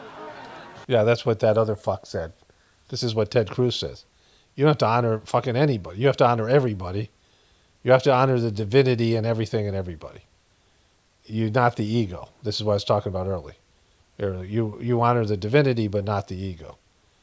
The divinity within me bows before the divinity within you. That's what namaste means, right? Which is a beautiful saying. And it's not because I'm Hindu, it's just a beautiful saying, right? Hindu is also a religion that you have to rise above. You know, these ritualistic practices that keep you from connecting from the divinity within you. But acknowledging the divinity within me bows before the divinity within you. It's everything and everybody, not just fucking one group of people, the chosen people, right? I think we should honor everyone. People are people at the end of the day. But in our scriptures, it does say that we should bless the Jews. That you know, Genesis 12:3, bless those. That's the Jewish Bible. It's not Jesus' teaching. Jesus left that fucking religion behind him. You know, Jesus left Judaism behind him. Genesis is from the Old Testament, which is a horrible book, and it blasphemes God. And, you know, if you don't get that, you don't get that, but it's the truth. You know, what happened was, when I was a kid, I read the Old Testament and the New Testament, and I liked the Old Testament better because it had stories and it had fucking, you know, fables and all kinds of shit, right? And so I always thought that I would like to reread the Old Testament. You know, I had to study this in catechism. And if I had a choice, I would have said the Old Testament as a kid because there's cool stories. There's neat stories. Like, it's like the Mahabharata. It's like a war. It's more than just teachings. You know, it's the stuff in the New Testament is teachings about God, and it's more of a textbook. Whereas the Old Testament is more of the history of a people's journey, and, you know, there's all these things that happen in it. Like, there's a movie. I love that movie of Moses, The Ten Commandments with Charlton Heston. I watch that every year. Like, all that stuff he did in the, you know, turning the staff into a snake and putting blood, all these things that they did, you know, the plagues and partying the ocean, all that shit, right?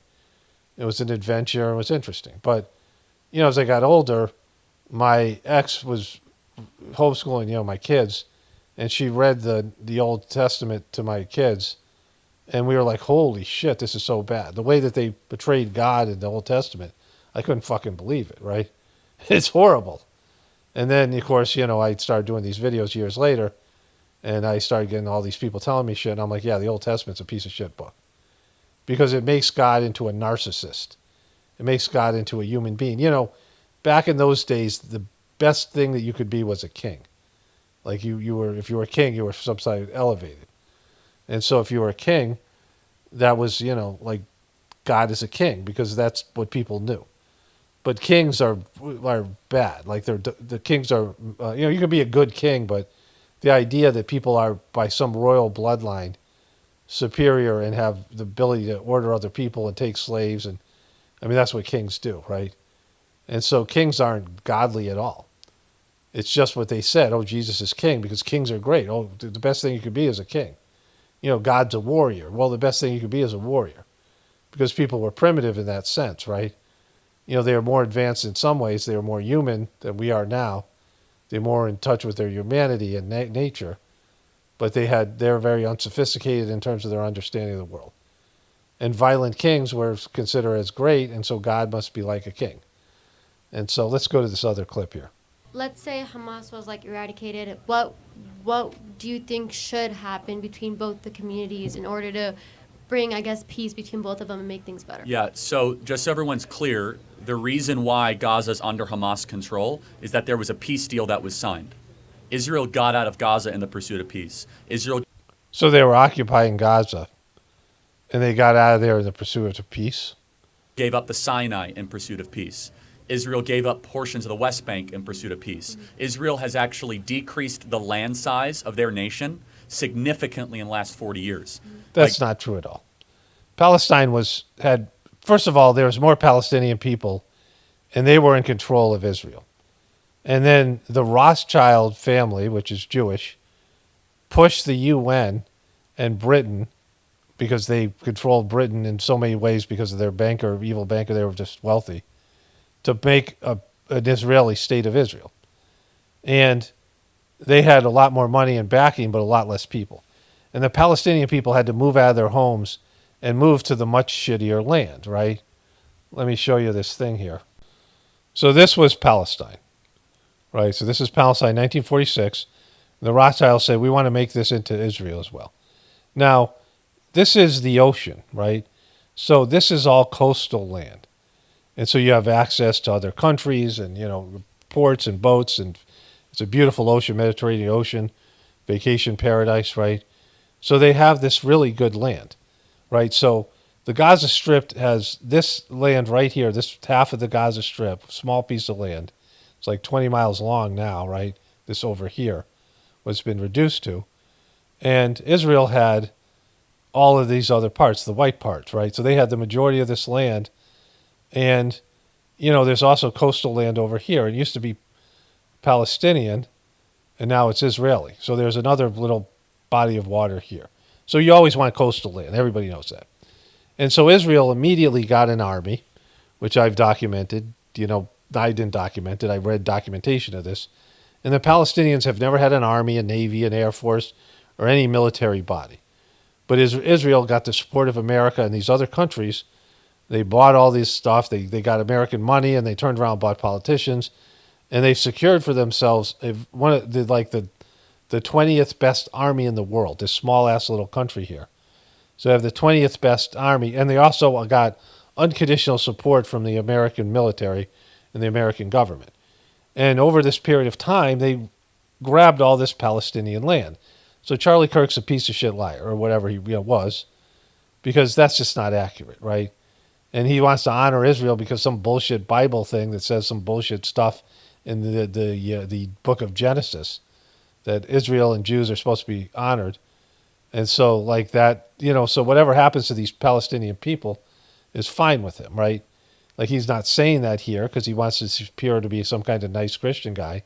And these kids come up to him, and they like him, and they like the way he talks, and whether they're Democrats or Republicans, and he seems like a knower. He seems like he's telling them the information, but he's not. That's not factually accurate. Israel has constantly been grabbing more Palestinian land and occupying it because they have a military, and the Palestinian people throw rocks, right? There's a comedian I saw, and he said, why aren't there more Palestinian professional baseball players? Because the Palestinians are throwing rocks against tanks, and there's all these videos released by Jewish people and other people in that area showing Jewish soldiers beating the shit out of Palestinian kids and women and things because they have a military. It's like what happens when they take your Second Amendment away from you. Not that I'm a big gun person, but when you become disarmed, watch what happens between you and the police and you and the fucking military and the occupation that Trump is doing. And so he's a piece of shit liar, right? That's not factually accurate. And let me say this, right? You could say that people are prejudiced against Jews in Israel. That's what Charlie Kirk could say. But who has more power in America than Israel? like what foreign government has more power than Israel? What has a better lobby? Israel has, what's the Palestinian lobby? I mean, they have barely anything. They have no effect on American politics, just like they don't have an army and a navy. They don't have political weapons. They don't have the money. Israel has so much more money, and we give them $3 billion a year, and they can spend $1 billion out of that just on making sure they keep on getting the money from America. And they do that. They affect American politics.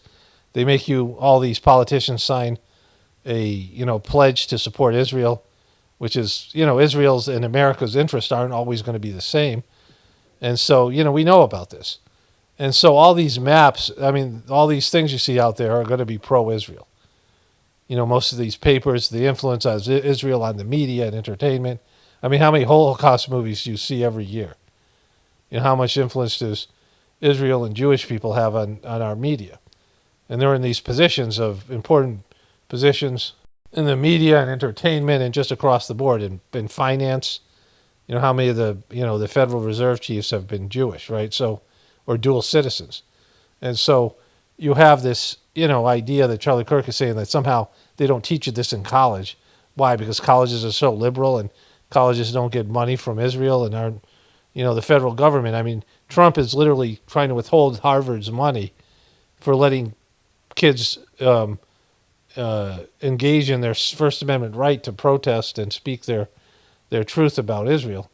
And this clown is going to these campuses and debating these kids when he's, in a fully grown he was a fully grown man. And he had, he's in a power position, and he would debate these kids and, of course, and then post on his YouTube channel how he schooled them, right?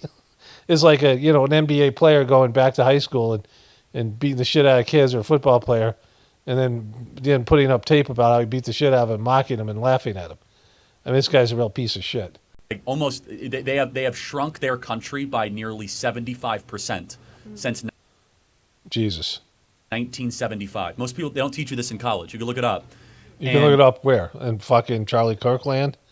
Or you could go to fucking what used to be Palestine, see that it's an open-air prison. It's a concentration camp. You fucking fake Christian fuck, right? In the pursuit of peace. Oh, because they're so peaceful over there. And yet we've had more conflict, more strife. Number one, for the people in Gaza, Egypt has to step up. But they don't want them because they know that it's not exactly easy. Jordan has to step up. They don't want them either. So Arab partners don't want them. They have to leave. So what has to happen is the Palestinian people have to leave Israel. He wants Israel all to, because he said there's no such thing as Palestine. That's what he was saying to that other kid, right? It's not Palestine, it's Israel. You got to honor Israel. These people. And so they have to be forced to take them and assimilate them. And they're So he wants what Trump wants, right?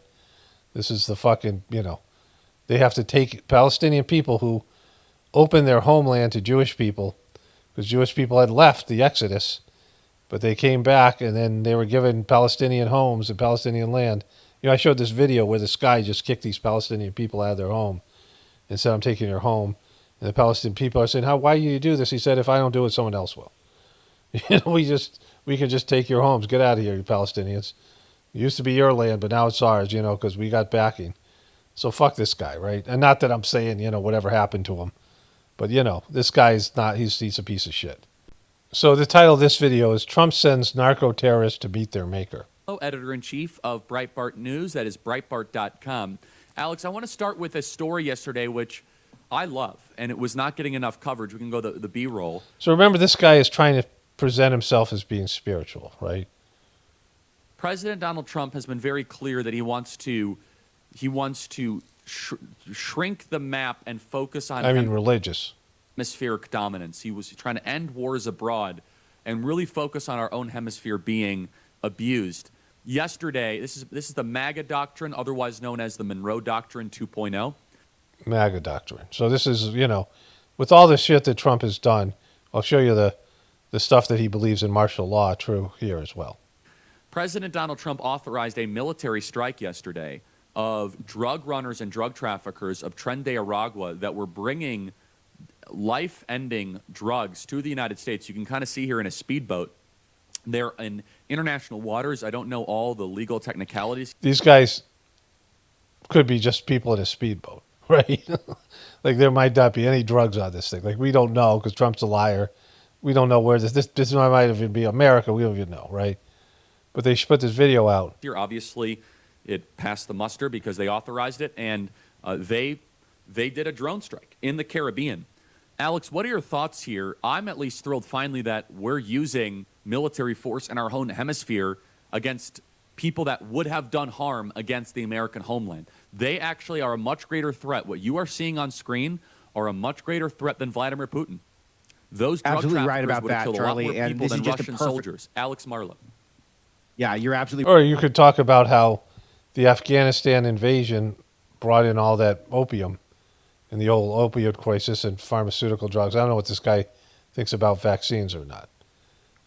But, you know, like, again, I don't give a shit if they bomb drug runners, if these are real drug runners. With Trump, you can never know what this really is, right? With anybody political. It's just as a spiritual person, this is, you can't be political and pro all this kind of stuff and then talk about religion, right? This is not what Jesus would do. Jesus wouldn't be a politician. He wouldn't be backing Trump, certainly. And he wouldn't be, proponent of these types of things, right?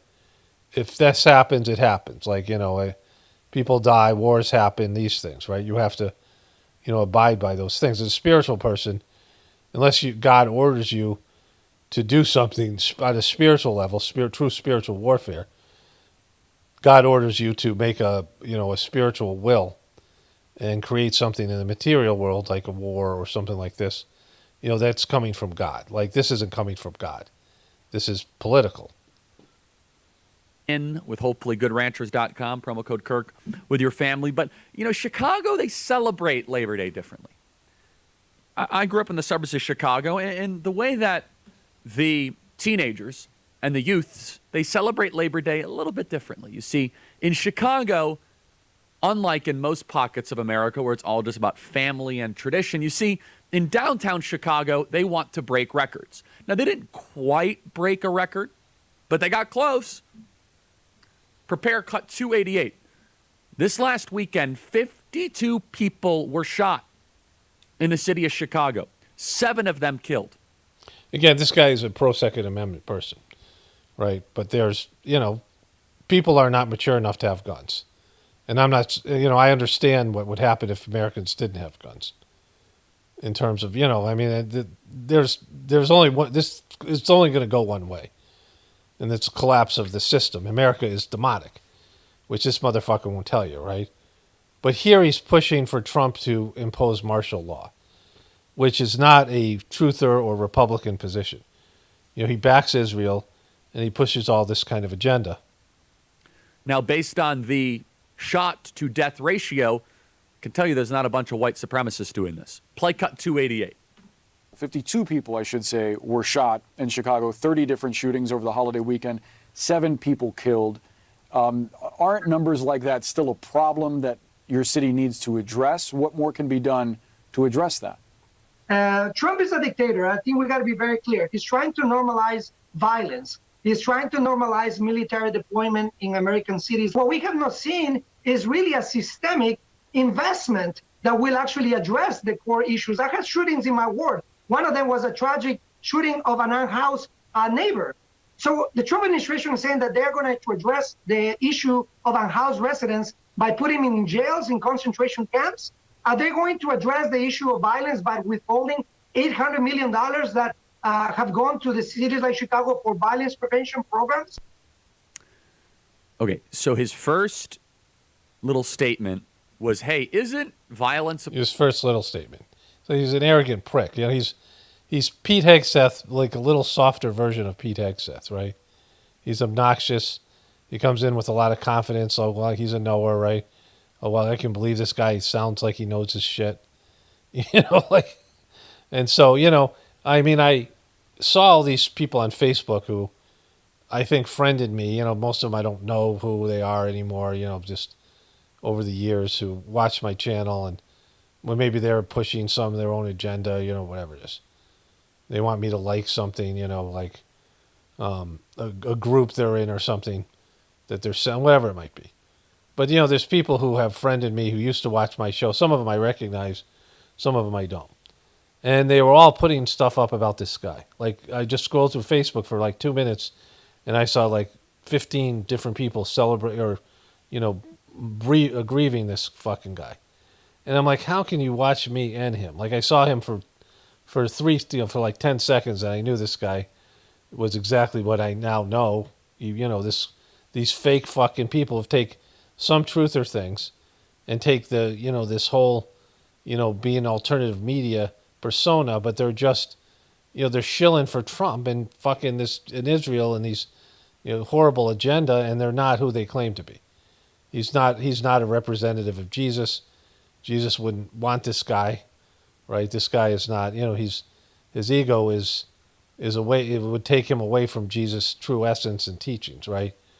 Problem in Chicago, he can't even acknowledge that it is. He says, well, Trump is a dictator. He wants to normalize violence. No, you have been normalizing violence in Chicago. We have been putting up with violence in America's great. This is a guy who's watching 30,000 Palestinian kids die, and he thinks that the whole Palestinian people the countries around them should be forced to accept 2 million refugees because he needs to honor Israel because it says so in the piece of shit Old Testament that he clings to and uses as a weapon, right? Cities, our once great cities, our biggest cities, in Chicago, in New York, in San Francisco, in Los Angeles. And President Donald Trump, he is now willing to bring in federal troops, to bring in the National Guard, the FBI, and put the D.C. model into Chicago, and to see how hard. Okay, so we know this, right? And I've talked about martial law, and if you don't get that, right, that this motherfucker is pushing something that every Republican, every Trumper should be pushing against, every patriot, that posse comitatus, and there's a reason for it, he's pushing for martial law. And even if it's just because, Trump's a piece of shit, but they won't acknowledge that. But what about Gavin Newsom having the ability for martial law over your country, when they come door to door and take your guns and your other bullshit, right? See, these guys are left-right paradigm shills that are pushing the beast agenda.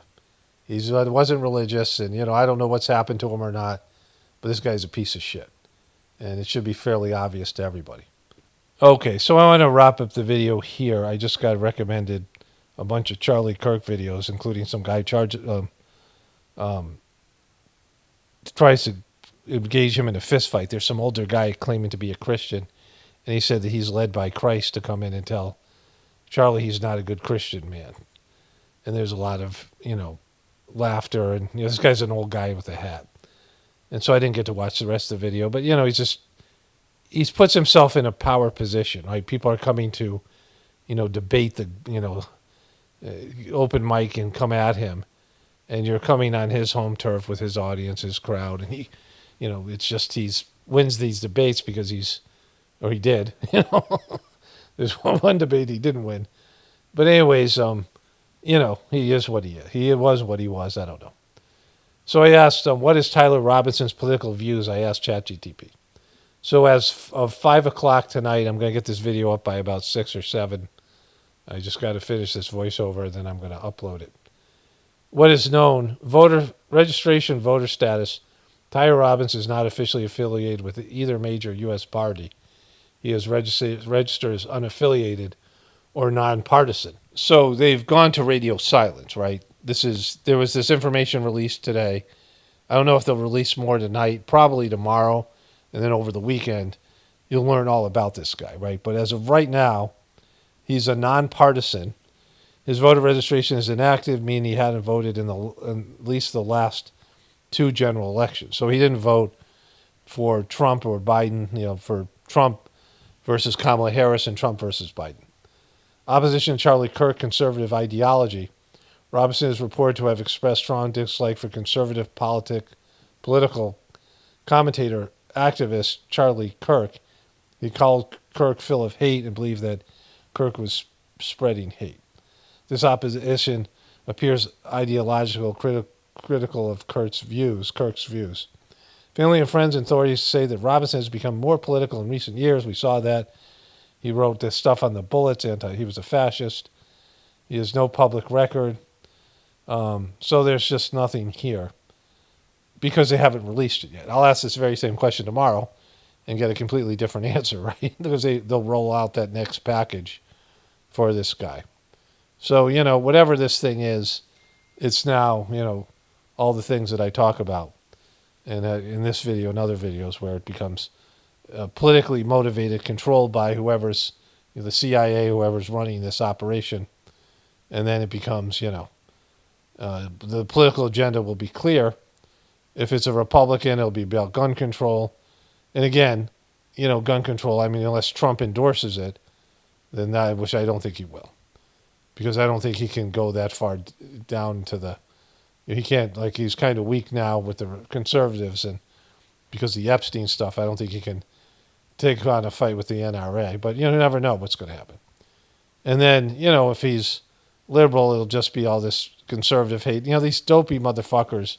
I mean, I started the day last night, I looked at all these people and I was like, I just happened to see somebody post something about Charlie Kirk and RIP and how much they liked him. This is why I don't have people here, because so many people in the truth community have moved in that direction and they can't think for themselves. And they've just been trumped and Charlie Kirked, and they've gone in this goofy direction and become conservatives because they have to pick a side instead of just being honest about what's going on here. And they offer them hope, and they offer them community and the other things that, when you're telling them the truth about the system collapsing, don't exist, right? They just call you black-pilled, or, they call you whatever they want to call you to ease their, their inability to see what needs to be seen. Anyways, let me wrap this one up here. Only spirituality will save this world. Its power model definitely important for the apocalypse. And the ascension, I would have a blessed day and be grateful.